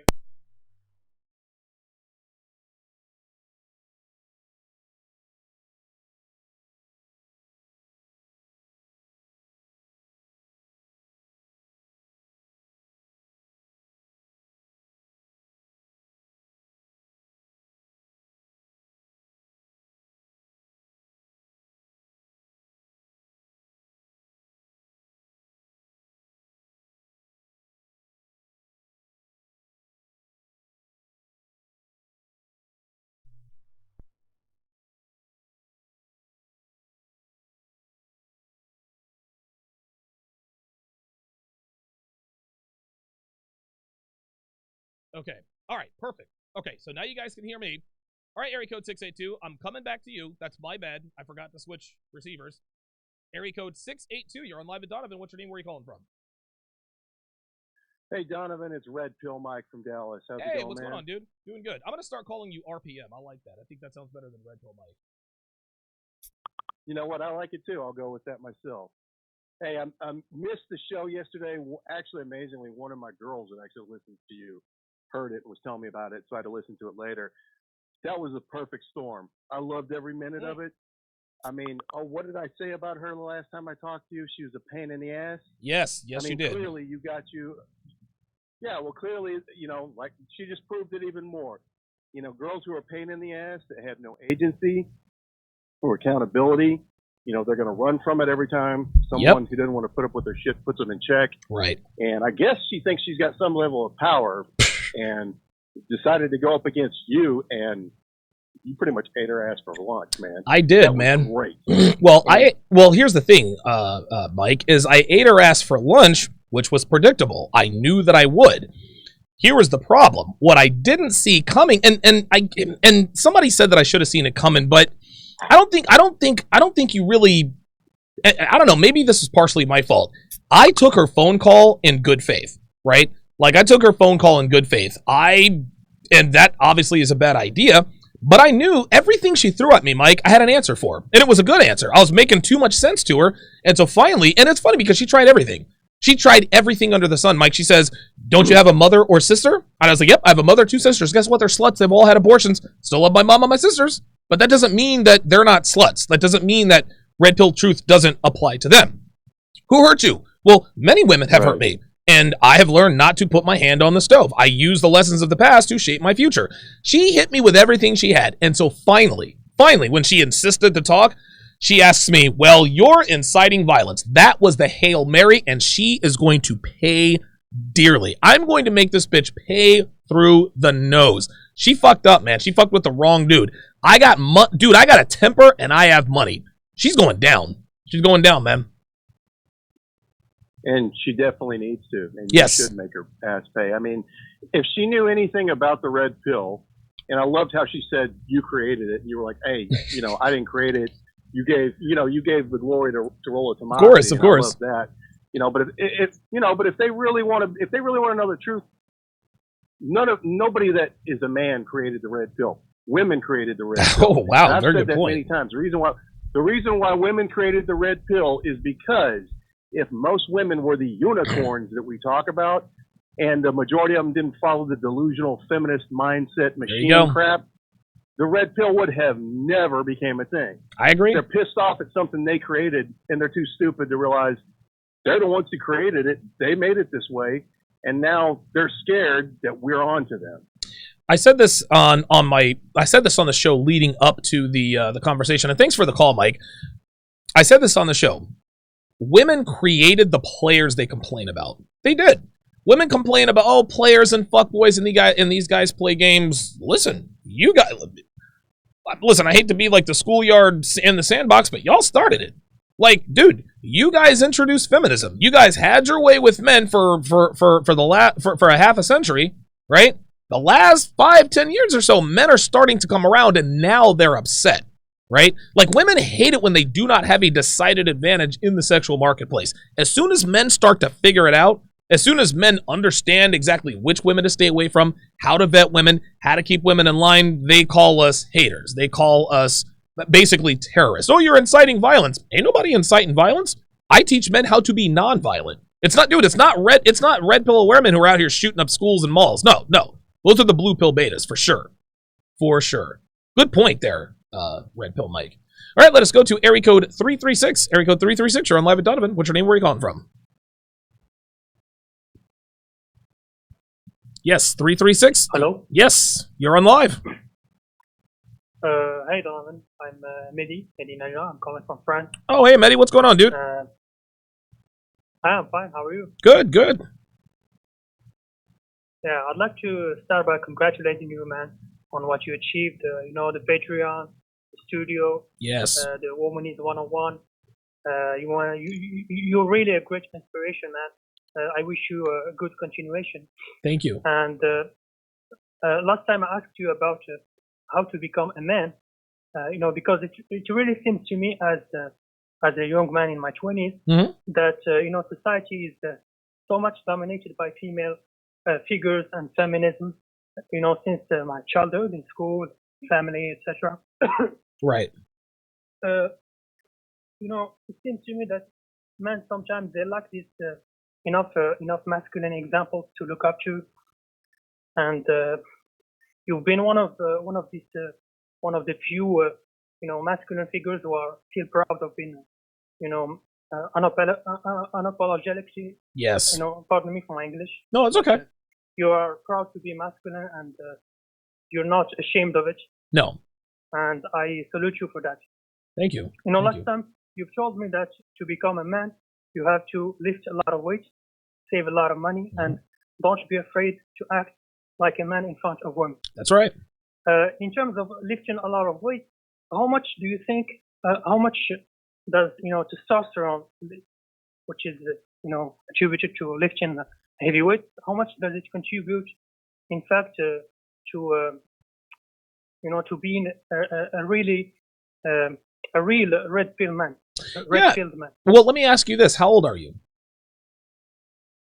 I'm 24. Oh, wow. So you're still a young guy. Listen, you don't need any testosterone, man. Like, dude, you're at 24 years old, you're a walking boner. All a guy like you has to do is hit the gym. Listen, you need to lift weights 5 days a week. If you lift weights 5 days a week, eventually you will, as 24-year-old, dude, you'll achieve an elite physique in 6 months or less. See, I'm 42. And in order for me to achieve an elite physique, it's going to take a lot more time and a lot more drugs. I got to do testosterone. I got to do HGH. For me, that's all worth it. But a guy like you, dude, you can go to the gym, you can hit it natural, and before you know it, you look like Lazar Angelov. Straight up. Yeah, well, thank you very much for the great content. I've been following you for 3 to 4 months, and thank you. I hope your channel doesn't get deleted. I hope you you still have a successful your project to get more and more successful. Thank you. And I hope you great continuation, man. Excellent. Thank you for the call, Mehdi. I appreciate the words of encouragement. Yeah, listen, my channel is going to be taken down at some point.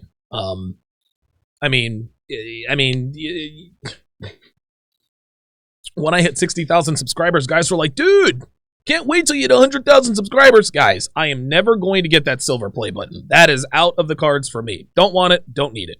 If I get it, it'd be nice, but no. Like, dude, my content is never, like, dude, YouTube has they have the absolute throttle on me.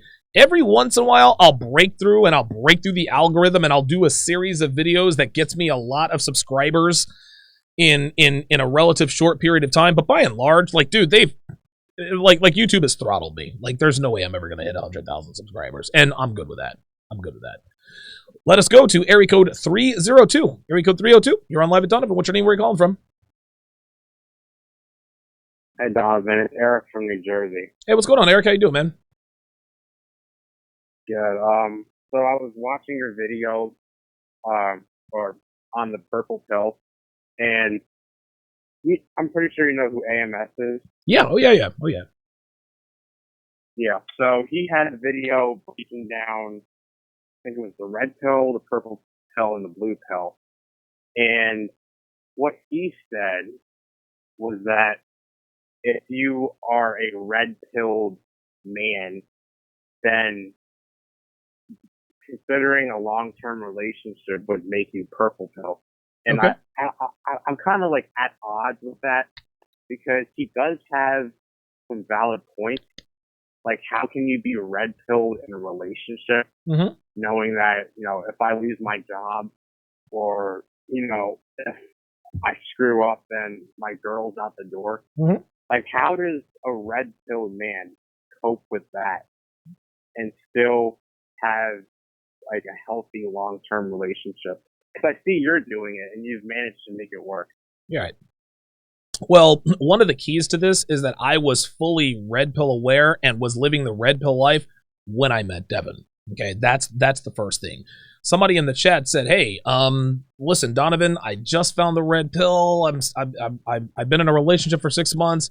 I'm in the anger phase. Is that going to stymie my red pill development?" It certainly has a potential to, and probably will. He's going to have to break away from her, isolate himself, and 90 seconds. Guys, don't sweat it. It's 90 seconds to get on the queue. If you're in the queue, you will get on the show. We have plenty of time, so everybody relax. The way you and AMS's assertion that being in a relationship makes you purple pilled, I actually agree with it. I actually agree. I think that if you are in a relationship, that could make you purple pilled. But here's what gets lost in translation. I think what AMS means when he says this, and I mean he'll 60 seconds. If I misquote him, then he'll text me and we'll have a conversation about it.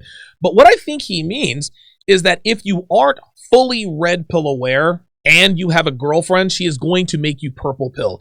You have to have, like, you have to have been red pilled for years and years and years in order to be in a relationship with a woman. Now, the woman has nothing to do with whether or not you could potentially be purple pilled. Your longevity in red pill awareness has more to do with that than the woman. The more red pill you are, the more steadfast in your red pill beliefs you are, the less likely a woman is going to be to pull you back into that purple pill lifestyle. Dude, I've known Devin now for 4 years, and dude, she hasn't even, dude, if anything, I'm probably more 10 seconds. I'm probably more sort of red pill because I'm steeped in it. It's now what I do for a living. But I do agree to some degree that if you have red pill awareness and you're a red pill aware man and you are in a long-term relationship, yeah, that could make you purple pill, unless, of course, you are 100% all in it. And here's how you reconcile that. Okay, here's how you reconcile, oh my God, if I lose my job, if I lose my money, my woman's out the door. This, Eric, this is embracing the masculine burden of performance. And embracing the masculine burden of performance isn't all peaches and cream. We have to hold ourselves to a standard. And women are, and you know this, but women are never going to love us conditionally. If I were to lose all my money and all this and that and the other, and I were to get fat and lazy and this and that and the other, Devin's out the door. And she should be. She's a woman. This is what women do. But the way you reconcile that is say, listen, I know my woman is out the... dude, I know my life is going to go to shit if I don't handle my shit. One such consequence is my woman being out the door. So, if I don't want to lose my woman, if I don't want to lose my edge, what do? I work harder. I make sure I stay in shape. I make sure I'm steeped in red pill awareness. That makes it far less likely for your woman. A woman can't purple pill a man if a man is firmly trenched in red pill beliefs. For me, as far as I'm concerned, the most important things in my life, number one, it's me. I am the most important thing in my life. No, Devin does not come first. Number one is me. Number two is money. Number three is the red pill. Devin is a distant four, right? Like, that's how that is. If I lose Devin, I'm not losing those other three. I'm still going to be me. I'm still going to be red pill aware. I'm still going to be making the money and doing the things that I'm doing. Now, listen, if Devin were to leave for whatever reason, yeah, it would probably sting for about 15 minutes. Like, real talk, it would take me a few days to get over that, right? Because I do love Devin, and it would hurt if she left. But my life wouldn't be over. I would recover very quickly. I mean, I would always have good memories with her, and life goes on. My identity and my life is not tied up in my relationship with Devin. Devin elevates my life.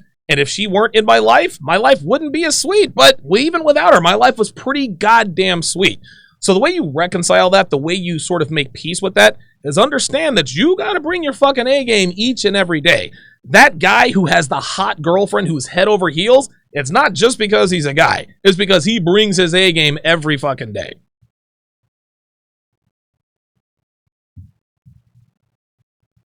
Eric, you still there? Yeah, thank you for that. No problem at all. Thank you for the call. Eric in New Jersey. Right down the road from me here in PA. Well, if he's in southern New Jersey, then I guess he's close. Northern New Jersey, not so much. Love C with another $5 super chat says, hi, Donovan. Do you have any conversation tips for women within the first weeks of dating? How can a woman secure a relationship? Any tips? That is a very good question. Okay, so you know what? I'll tell you how Devin did it. I'll actually tell you how Devin did it. When Devin and I, when we first started dating, Devin made sure that she stayed in contact with me all the time, right? Now, some women would say, well, if you love bomb somebody, if you smother him, you're going to scare him off. Well, if by smothering him, you scare him off, he wasn't ready for a relationship anyway. And a relationship is what we're after. As far as conversational tips are concerned, there are a few subjects you need to stay away from. Number one, stay away from ex-boyfriends. Don't talk about your ex-boyfriends. Don't talk about your sexual pasts. Number two, oh man, I just had it in my head. Shit. Don't talk about ex-boyfriends. Don't talk about sex you've had with other guys. Don't talk about your career. Don't talk about your accomplishments. Just be kind, be ladylike, and be feminine. You know what I mean? And listen, have fun, enjoy the guy, flirt with him. That's another thing that women don't do. Flirt with him. You know what I mean? Send him a cute little message. Stay in contact with him, Love C. Let him know where you are. Let him know what you're doing. Let him know who you're doing it with, and when you're going to be done and where you're going to be. And again, some girls will be like, oh, hell no, I would never do that for a man. Well, that's why you're still single, sweetie. Because men of value, and here's the thing, Love C, a man of value is never going to tell you to check in. He's never going to ask you, here's what I need you to do.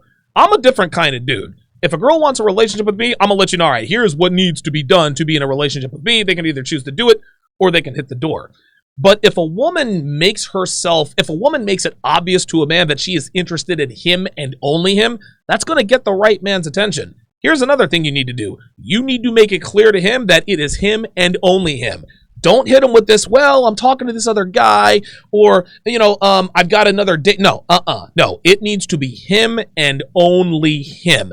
If this 43-year-old radiologist you're talking about, if he gets any inkling that he's not the only guy you're talking to, he's out the fucking door. Because he's gonna be like, all right, well, there's another 29-year-old bitch who's a dime a dozen talking to 6 different niggas. All right, well, I guess she's one of those.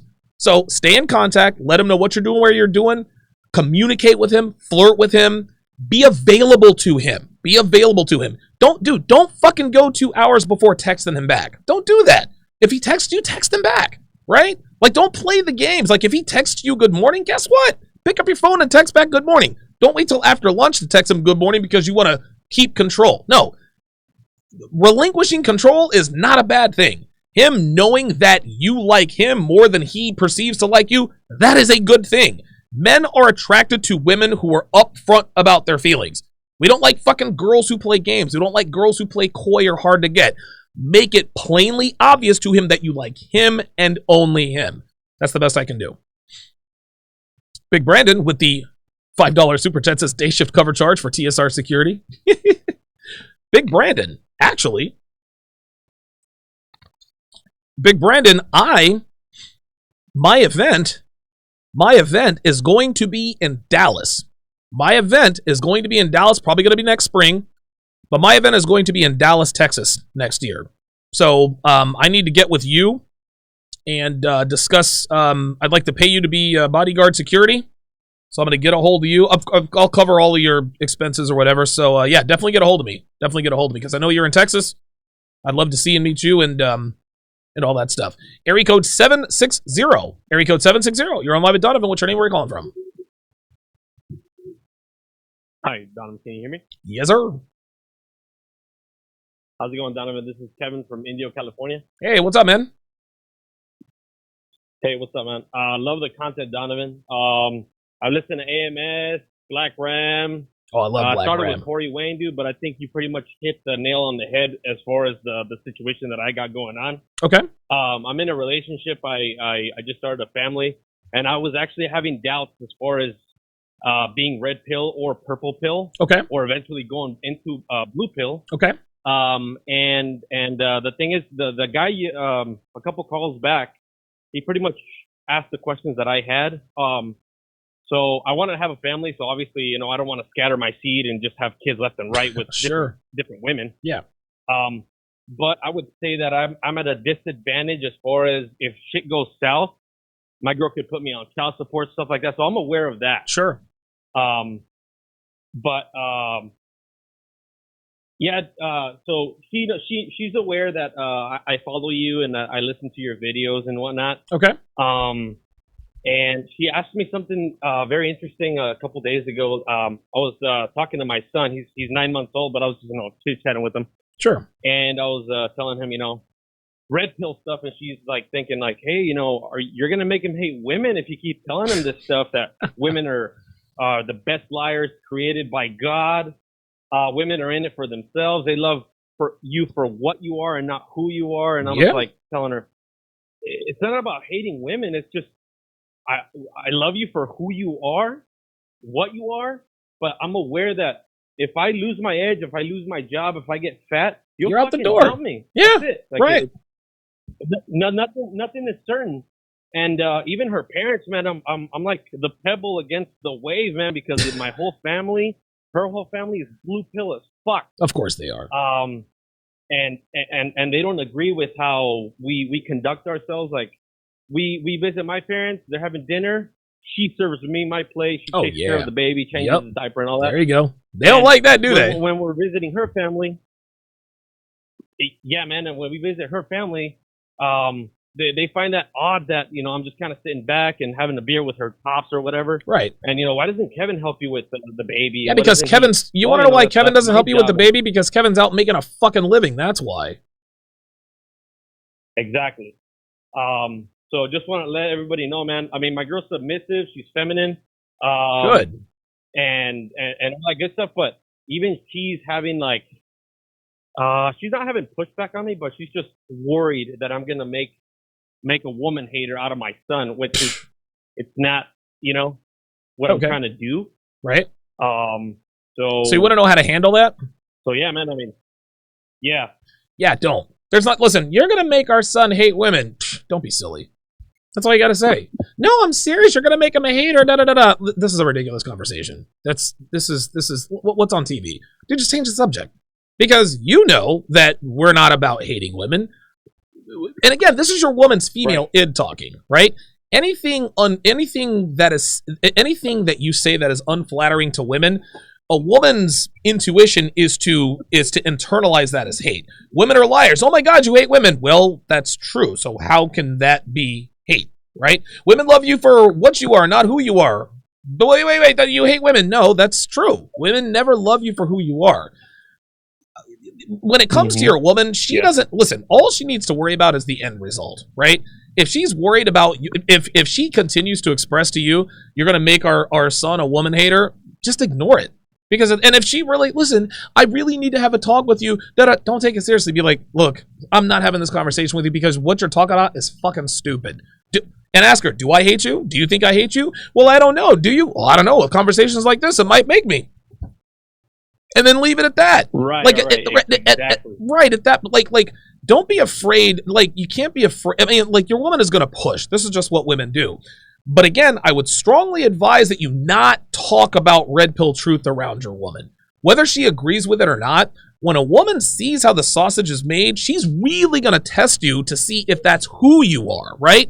She's like, okay, he follows Donovan Sharpe and he reads The Rational Male, but is this really who he is, or is it who Donovan and Rollo are telling him to be?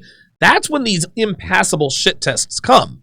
Because she knows the prestige. Yeah. She knows how you take the rabbit out of the hat. So now she needs a bigger trick to make sure that you're not just copying it out of a magic book, right? So if I were you, I would cool it. I would cool it on talking with her about red pill principles. I know it's a temptation. Don't talk to your woman about red pill principles. Just like I said to Lisa fucking Fay on the phone yesterday. Women don't want to know they're playing the game. They just want to play the game. Let her play the game. Don't let her see the man behind the curtain and let her enjoy the magic show. I see. Okay. I think that pretty much answers the question. Just cool. Sweep it under the rug. Ignore it. Fuck it. Yeah, but just ignore. Listen, ignore it and let her know. Ignore it and just treat it like it's no big deal. Oh, you're gonna teach me? Oh God, this again for real? Jesus fucking Christ. Let's change the subject. Like that's what you do. Thanks for the call, Kevin in California. Yeah, this is why. And look, I know that there are some guys who say that they watch this show with their wives or girlfriends. Listen, man, she might be okay with it now, but at some point, your woman is going to test you in ways that you're not ready for because she sees how we teach you guys how to pass shit tests, right? Women don't want to know how women tell you that they want to know how the sausage is made. They really don't. They just want to eat sausage. Pun definitely intended. Let's go to area code 203. Area code 203. You're on live at Donovan. What's your name? Where are you calling from? Area code 203. Hello. Yes, hello. 203. What's up? Hi, I'm John from Louisiana. How you doing? Doing good, man. I just wanted to call in and say that I appreciate what you're doing on your show. Thank you. And just wanted to say with regret and shame that I pretty much hit every number on your list. Oh, wow. Yeah, that's how it is, right? Yeah. But I've always been that kind of person, the nice guy. Right. So you can still be. I have a lot of work to do with myself. Well, again, and I want guys to stay away from, well, I don't want to be no more Mr. Nice Guy. This doesn't mean that you got to turn into a fucking asshole. But what it does mean is that you you got to stand up for yourself. Like, you have to have backbone. You can respectfully put a woman in your place. Hey, Devin, you want to cut that out, right? Like, you have to have a little bit of, oh my God, he's such an asshole. Well, I'm a nice asshole, right? So don't lose that nice guy persona. Just have a little bit of backbone. Because when guys who are naturally, when a guy's natural disposition is to be nice and polite, and then all of a sudden he turns into an asshole, people can see right through that. Oh boy, who's he been watching now? He watched TSR Live again today. He's been reading the Rational Mail. He's going to go through this phase. Just make sure that you're implementing certain things in certain ways. Thanks for the call, John in Louisiana. Let's go to area code 702. Area code 702. You're on live at Donovan. What's your name? Where are you calling from? D, what's going on? Is this C in Vegas? D, can you hear me? Yeah, baby, what's going on? Yo, C. Bruh, I was thinking about you on Monday. I was like, you know what? I wonder where the hell C in Vegas has been, man. I haven't heard from him in a while. How the hell you been, man? I've been really good. Look, D, at the end of the day, here's what a lot of guys, you actually mentioned this a long time ago. Okay. Let's just be honest, something about Donovan. A lot of guys, they read about this shit, they want to learn about the game, whatever, but they're not out there practicing it. I learned so much shit, especially about the gym and everything from you. I'm out there practicing it now. So good. You get what I'm saying? Like, don't right.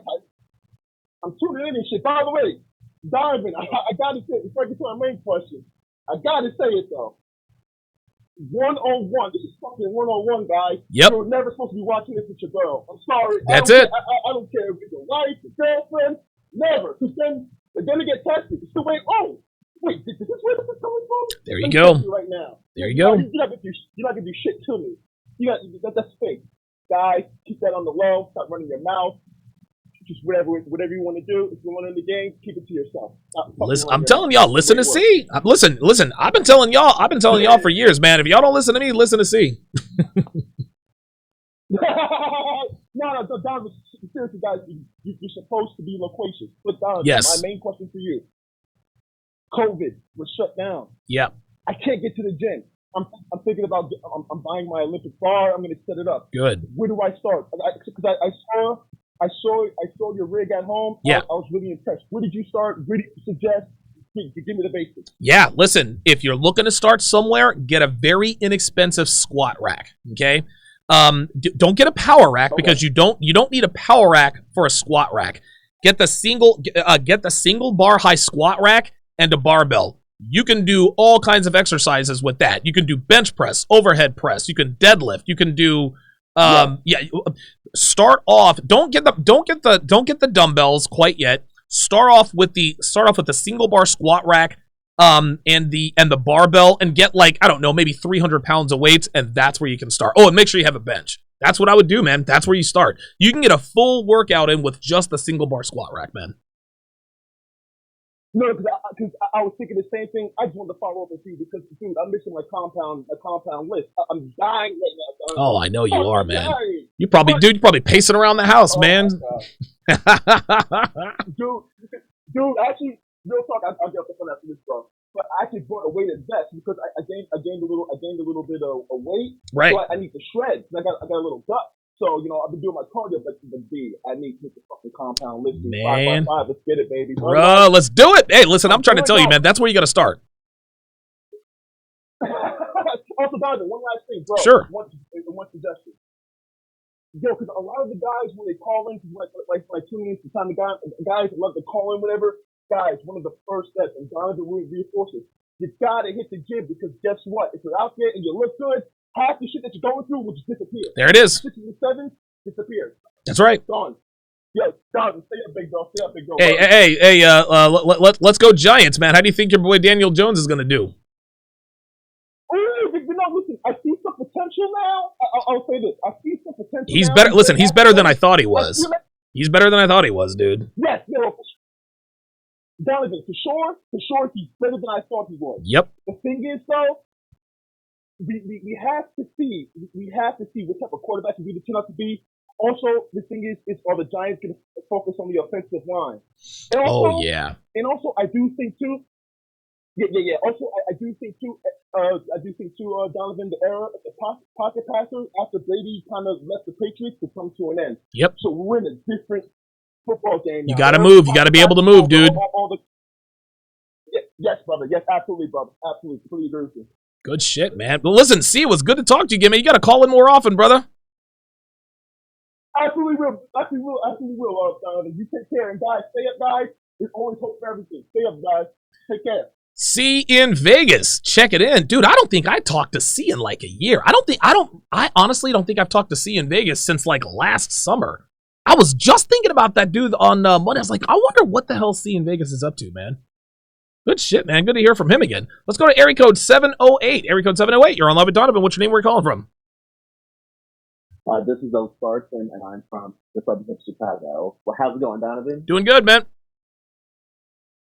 I gotta thank you for all the great content that you made, man. I just joined the Patreon earlier this month. Okay. Learned a lot of great things.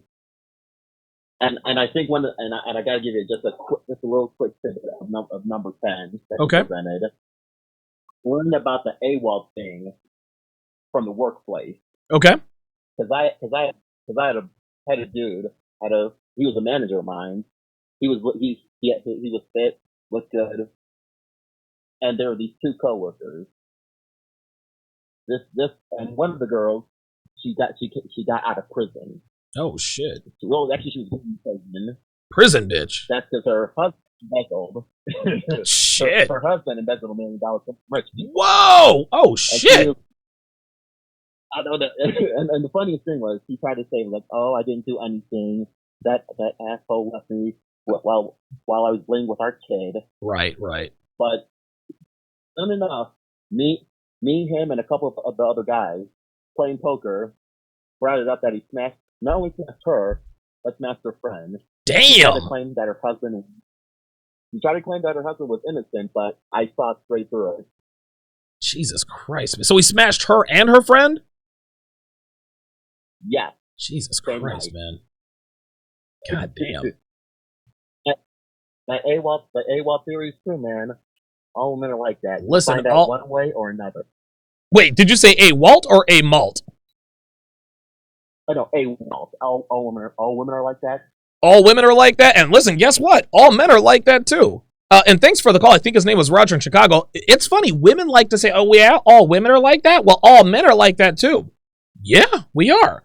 See, the thing is this: when we say all women are like that, we're not saying that all women are the same or that all women are evil. No. All we are doing is simply acknowledging that all women operate under the same set of rules, guidelines, and imperatives when they're moving in and out of relationships. That's it. Some women engage in AWOL behaviors to different degrees than others. Some do. Some engage more. Some engage less. Some engage to different degrees. But at the end of the day, all women are women. Women are a slave to their biology. Well, all men are like that too. That's right. Men, we like large breasts. We like shapely asses. We like tights. We like tight, flat stomachs. We like pretty faces. All men are like that. Yes, we are. We absolutely are. Let us go to area code 704. Area code 704. You're on Live with Donovan. What's your name? Where are you calling from? Hi, Donovan. Can you hear me? I sure can. Yeah, my name is Paul Brown from Charlotte, North Carolina. I've recently been watching your show for about 3 months now. I haven't really said a word because I just wanted to fully digest of exactly what I'm getting myself into. I actually have a story to share. Okay. I had a friend that I've known for 10 years, and she was a very, very very feminine person. I was always dying to go out with her when I was at a young age. This was back when I first started middle school. Okay. Fast forward 10 years later, I find her again in working at the job next to me. And long story short, we ended up moving in so we can pursue college. And I start kind of slowly figuring out this is not the same person that I was with, because she was, as you say, openly, enthusiastically, and unapologetically promiscuous. Yep. I didn't actually think that was a thing. Like I was still kind of, I didn't even know about the red pill yet. Right. You're like, dude, she's a slut and she's proud. Like, what the fuck is this coming from? Yeah, but it started going downhill from there, because like she's very manipulative. She was trying to control my life, because I originally wanted to move out of my parents' house to get a little bit more freedom. Sure. But instead, in pursuit of getting freedom, I get it taken away from me. Damn. So what ended up what happened in the end? She's always trying to control me. Well, I went to Raleigh. Whoa, that hurt my ear. Yeah, somebody just texted me. Go ahead, my bad. I went to Raleigh for a Christmas vacation because I needed to get away from her, and I laid it down. I finally told them all the truth, because I've been kind of downplaying this because I didn't want to let my parents know that this whole thing failed. Right. Oh wow. And okay. I started plotting to move out unexpectedly. Good. And I dared her to stop me, but because when I went back to vacation, I laid down and put my freaking foot down, and laid down everything. I told her, you better either you stop this abusive behavior, or it's gonna get really ugly. Right? It's gonna get really ugly. Damn, you told her straight up, bitch. It's gonna get ugly. She goes to her room. Yeah, she went to her room crying. My other roommate comes out and tells me, dude, you shouldn't have made her freaking cry. I didn't say a word, because I didn't care. My goal was to get out of there, because as before this was going on, I had an anxiety attack at my job. There was blood flow loss in my face. My stomach was hurting so bad. I was on the ground and tears was hurting so bad. Damn, dude. All because of a fucking woman. Yeah, I already accepted the fact that I'm like, this girl is definitely not gonna be my girlfriend. But the thing is, she invited guys left and right from time to time to come and bang her, and she kicked us out of the house just for that. Oh, like, fuck I don't know why that! I allowed all this to happen. God damn, women are whores, dude. It's been over a year since I've moved out, dude. And dude, I'm as content as can be. Good. I just learned from a millionaire how to day trade, and I've already racked up so much money from that. Oh, good shit. Wait, what'd you say your first name was again? It's Paul. P-A-U-L. Oh, Paul. Okay. So you said you learned to day trade then? Yes, I did. Excellent, man. That is an excellent skill to have. I practiced for an entire year, and I just went live in February. Oh, good shit, man. Well, Paul, I appreciate the call, man. Thanks for sharing your story with us, dude. Paul went in there and told that, hey, bitch, you better quit that shit, or shit's about to get ugly. Of course, the beta roommate, why'd you make her cry? Paul said, I didn't give a fuck. I didn't care. That's what time it is, man. Like, dude, guys like Paul fucking take control of his life. He's like, dude, fuck this. Move the fuck out, learn to day trade, and now I'm about to make me some money. I'm about to be up to my eyeballs in pussy. Good for Paul, man. I like hearing stories like that. Area code 813. Area code 813. You're on live with Donovan. What's your name? Where are you calling from? Hello, Donovan. Can you hear me? Yes, sir. Yeah, this is Roger in Tampa. I think I've called one other You have before. I remember. Yeah, I'm gonna just say I'm gonna just make 2 points. Okay. I've been in the manosphere for a while now. I've been in the manosphere since I was 18. I'm 25 now. Okay. Oh wow. And yeah, so I'm not gonna toot my own horn, but I'm kind of a veteran at this point. But hey, man, you've been in the red pill for 7 years. You're a veteran of the game, dude. Yeah. All right. I guess I'll take it. Appreciate that. Take the credit, man. Yeah. So, being in the manosphere, I've been watching a lot of videos. You know, the evolution of the insults or the shaming tactics, I've noticed have progressed. So when I first started watching red pill content, in the comments, in the early days, it would be, "Oh, you're a virgin. You don't get any pussy." Yeah, right. And then, you know, guys, it used to suspect us, but then they saw, we're callous to it. So then it became, oh, you're a neckbeard. You live in your mom's basement. Yes, they escalated. Yeah. And then over time they saw we didn't give a shit about that. Now it's then it was you're a misogynist. Yes, right. And a lot of guys would be racing to prove how they're not. No, I don't hate women. But even that now we don't give a shit. No, we do not. And then now it's incel. Yes. And when she went you're inciting violence route, that's the latest thing that I've seen. She's not the first person to make that point or to try to. Really? This is just the latest. This is just the latest in what they think is the cutting edge shaming tactic to get us to stop or to draw back on our message. And I'm not trying to rag on you, but you kind of took it hook, line, and sinker. Yeah, she got me, dude. She got me because the thing is, man, is like this was like the way I saw this. And you're a young guy, so you don't remember this fight. In 1990, Julio Cesar Chavez fought Meldrick Taylor. Julio Cesar Chavez was undefeated. He's a Mexican hero. Meldrick Taylor's a fighter here out of Philadelphia, had a really, really good record. Meldrick Taylor dominated Chavez throughout the fight, and Chavez knocked him out with 2 seconds left in the 15th round. Now she didn't knock me out, but when she baited me in, and I guess when I was beating her all over the place, and everything, all of the shaming techniques, all the shaming tactics that she tried, bump, bump, bump, bump, bump. And at that point, I should have said, okay, she's about to start escalating. I need to dump her now. But I stayed in there, and then she escalated to that latest shaming tactic. I'm going to tell you what, Roger. I am not aware of those latest shaming tactics. Like you literally went right down the timeline. You live with your parents. You're a neckbeard. You're an incel. Over time, we didn't give a shit about those. And so now what they're doing, or I guess allegedly, now what they're doing is they're trying to put us in the same breath as terrorists. You're inciting violence. You're inciting hatred against women. Women are going to kill themselves because of this. Men are going to hurt women because of this. That kind of stuff gets eyeballs that we don't need.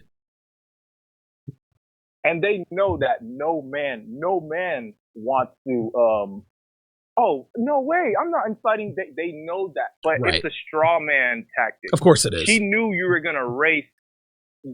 I'm not telling you how to conduct your show. You do a magnificent job every day. Sure. But when you went in the chat and you asked everybody and you took all the calls, she knew you were going to do that. Well, I'm glad she did, because it definitely invalidated her claim. That's for sure. And my second point of how that's total BS. We talk about a lot of different, topics here in the manosphere. Right. But if we're trying to incite violence against women, one of the key tenets that we rail home every day in the manosphere is that the law is not on your side. Right. Right. Like we teach that all the time. What would it even make for us? Yeah, I hear you every day. Even if she hits you, even if you're the one with the black eye, when the cops pull up, they're asking her, "Hey, ma'am, did he put his hands on you?" Wow. So what sense would it make for? She knows she's spouting BS. Right. She knows that's not the truth. No population of men know more than red pill men. That's right. That the law is not on your side. So what good would let's hypothetically, let's say we were inciting violence. What good would it? We'd all be thrown in jail. It's counterproductive. Yeah, we know more than any other population of men that the law is not on your side. Yeah. So she threw that one out there. She threw that Hail Mary out there, and you caught it. Well, I'm gonna tell you what. I'll be ready next time. That's for sure. And I gotta tell you something else too, Roger. I think that'll be the last time. That'll be the last time I have a female call in to the show, or a female that talks shit about me calls into the show. I learned my lesson on that one. Yeah, listen, I learned my lesson on that one, and I don't get caught off guard much, but I was not ready for I've never even heard or seen that latest shaming technique. Had I been aware of it, I'd have been ready for it because I was ready for all the other ones. She's like, all right, I've hit him with all of these other kinds of things. Let's see how he handles this. And then she saw you weren't biting. Yeah, bro, yeah, totally. And she saw you. All the other tactics didn't work. So yeah, that's just the latest one. She's not the first person, first female I've seen use that one. Wow, dude, I did not know that, here man. And there, but that's just the latest one that they're trying to use. And honestly, the last thing I'm gonna say is, oh my, this chick made me love Joy. I thought I couldn't stand Joy, but honestly, oh my God, it was painful. Just the videos. Oh my, she's a reminder of why the younger ones are just a better choice. She probably doesn't even know that. She's a reminder of that. Oh my God, compared to her, oh my God, I love Joy. Yeah, well, this is funny, Roger. As we're talking, my channel just got taken down. Oh my God. Yeah. No way. Yes, my channel literally just got taken down. It just got taken down. No. My backup channel is gone. Yep. Way. Yep, my channel is gone. My backup channel is gone. It's all gone. So, mission accomplished, right? Oh man. Nah, it is what it is, man.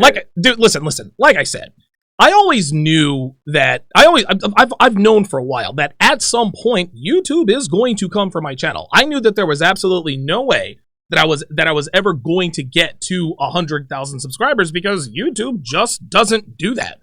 Like, especially with my content. And I think a lot of people are like, oh my God, Donovan, your channel is gone. And even though this is happening in real time, this doesn't surprise me. Like, this is just the way it works. So it is what it is. But listen, Roger, I got to let you go. I have other callers. I at least want to finish the show. And thanks for calling, man. I appreciate it. Yeah, no problem. Hang in there, champ. Yeah, appreciate it, man. Thank you. All right, let us go to area code 251. Area code 251, you're on live at Donovan. What's your name? Where are you calling from? What's going on, Donovan? It's the pool dork. Hey, the pool dork. What's going on, brother? How you doing? Hey, brother. Yeah, man, I'm doing it. Listening to your content and learning something because God knows I fucking need to. Brother, real quick, you could not have scripted, rehearsed, or produced a better example of the lies women tell as it pertains to your show from yesterday. Okay. But I've got two other things. Thank you for calling out the what you call purple pill behavior, because those are a lot of things that I have to eradicate myself, because it's going to definitely lead anyone down the road of rebuilding your finances and rebuilding your financial future and life, only to try to begin to attract another woman for her to basically absorb all of that effort, and take it all away from you. Yep. Thank you for what you're doing. Absolutely, thank you, man. Just gotta say that local girl around here I've been dealing with, or not dealing with, but at least texting and right back and forth. Okay. Yeah, yeah. Anyways, she's on this kick where she's trying to get me to simp. And, what is she doing? Is she shit testing you?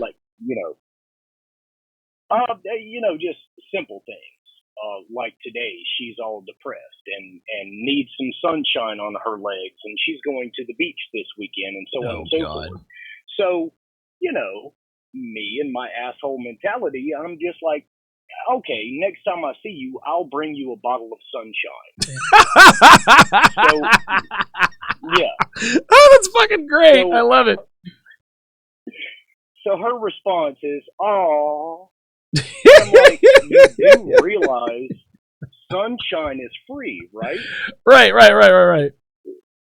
Oh, that's great. So she's all happy and she's elated, and I said, okay, well, I've got some oceanfront property in Arizona if you're interested. Okay. And this chick says, one of my favorite songs I'm like, of course it is. And she says, I'm a good old country girl. And all I could think to tell her was, get your fucking ass out of the bed and handle your shit. And the only thing she could think to say is, of course, no punctuation, no explanation, nothing like that. And this is as we are listening to your stream, brother. What? Man, yeah. Wow. Yeah, I'm not joking. Holy fucking shit. I fucking love it.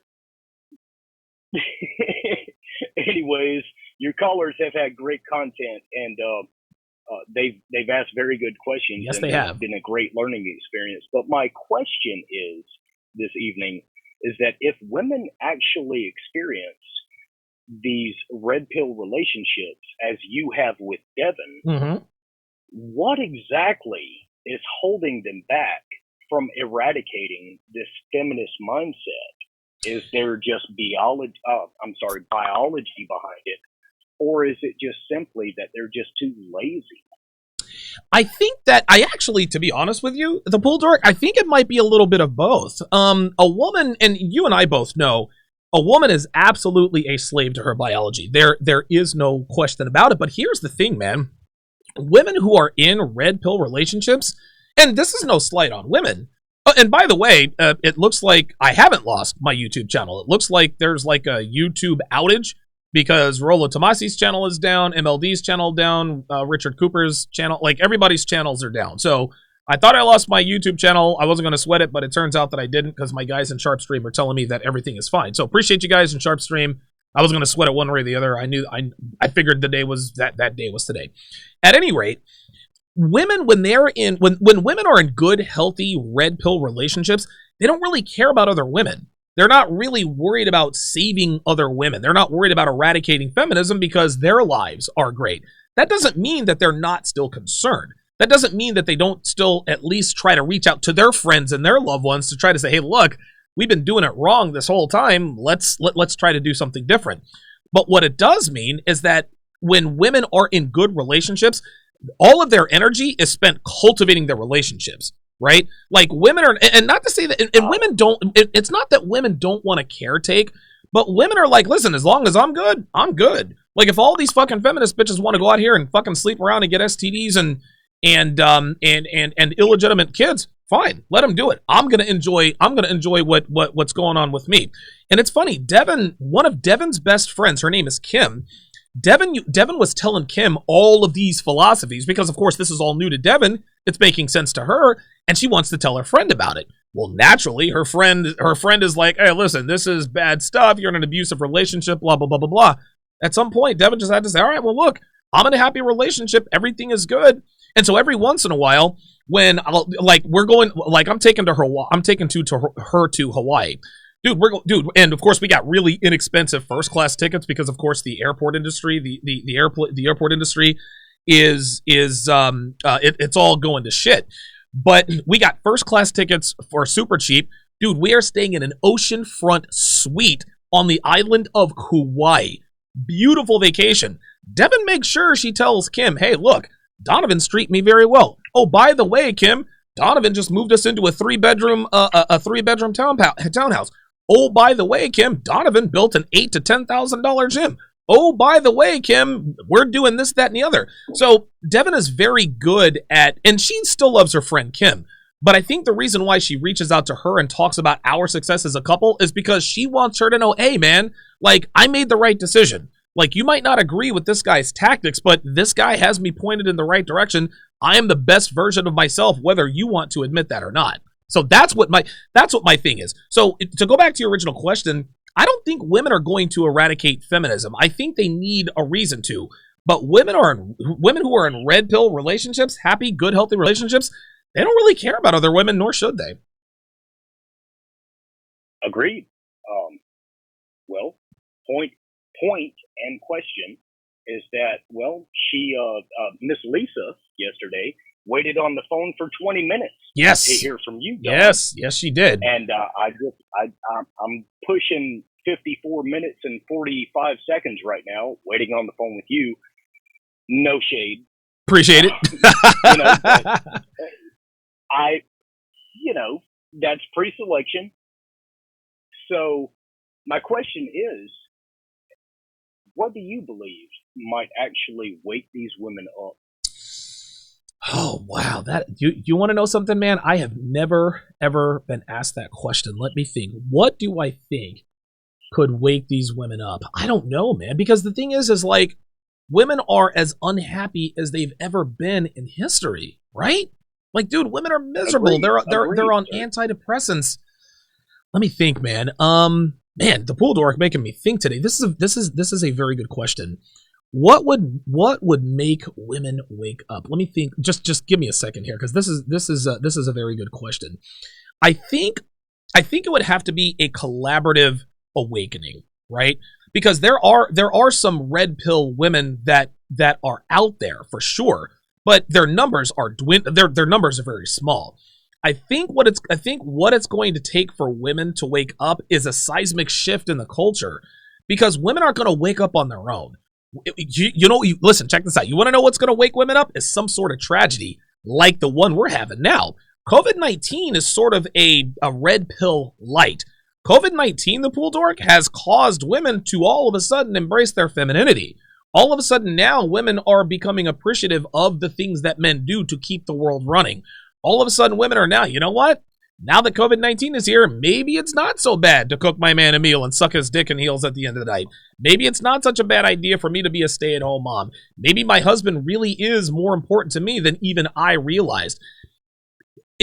Now, COVID-19 is going to go away, but I think in order for women to really, really wake up, it's going to take a tragedy. That's what's going to happen. What kind of tragedy is it going to take? I don't really, I have no idea, but it is going to absolutely take, it's going to take a tragedy. It's going to take something bad to happen in order to get women to wake up. It's not going to be a positive message. It's not going to be any of that stuff. It is going to take a tragedy to wake these women up. That's it. Devin actually just texted me. Devin just texted me. She said, the only thing that will wake most women up is hitting the wall and unhappy and realizing they had it all wrong. Even when women who have it all are miserable. Women who have it all are miserable, and women still aren't waking up. So it's gonna take some sort of tragedy, man. But I gotta run, the pool dork. I got other callers, but thank you very much for a very insightful conversation. Looks like we're back up on the YouTube chat, and looks like we're back up on the YouTube chat. Shout out to Osaraji with the $10 super chat. It said it was great talking with you. Keep up the good work. I think that was Osaraji out of Chicago. So shout out to him with the $10 super chat. Listen, I honestly thought that my YouTube channel had gotten taken down. I thought it was taken down. I thought to myself, okay, well, that was that. I guess my run has come to an end. I guess Lisa Fay did enough reporting, but it turns out that it was probably some sort of a server issue, and my YouTube channel is still here and alive and well and strong. I'm going to mow through these last few callers. Let's go to area code 469. Area code 469, you're on live at Donovan. What's your name? Where are you calling from? Thank you for using Blog Talk Radio. Oh, shit, man. Goodbye. Looks like, oh, yep. All right, well, looks like we ran out of time. Give me 1 second. I'm going to switch receivers here. I know this is bad radio, but bear with me, guys.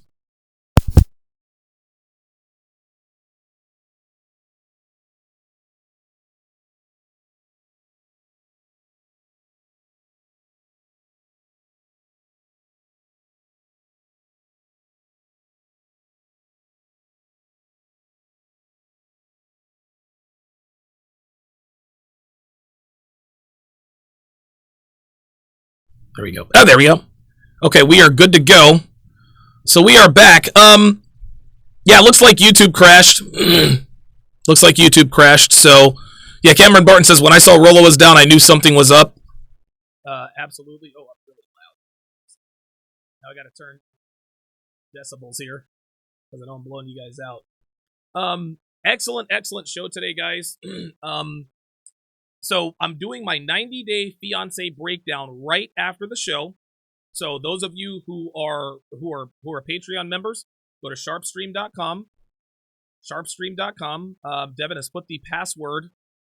Devin has put the password in. I know. You guys are Every time I get these messages, it's always a little bit late. But Devin has put in the password, so you guys will definitely be able to watch then. This is going to be 90 Day Fiancé Part 1, and I'm sorry, 90 Day. God damn it, Devin! Jesus fucking Christ! Quit fucking blowing me up, man! God damn! Like I see it. Shit! Fucking hell, dude! I don't think Devin realized that every time she texts me through Slack, I'm hearing that fucking sound in my ear every fucking time. Jesus fucking Christ! There, we're good. God damn. Oy. Devin's like a producer that's in your fucking ear all the goddamn time. I'm gonna have to get used to that. But yeah, 90 Day Fiancé. 90 Day Fiancé is coming up next on Sharpe Stream. And again, guys, remember, I'm going to be on with Chris Von Erich at 9 o'clock Eastern. Chris Von Erich, that's K-R-I-S, Von Erich, E-R-I-C or K. I might put the link up on Patreon or something. I'll be on his show here in about another hour and a half. But for now, I'm getting ready to do my 90 Day Fiancé breakdown on Sharpe Stream. My thanks to all of my callers, all of my super chatters. Cryomancer with another $20 super chat says, I tried to call in again. Listen, Cryomancer, shoot me your phone number, email me your number. I'll make sure you get right through. Thank you guys very much for your support. Thanks for watching. I will see you guys on Sharpe Stream. Take care.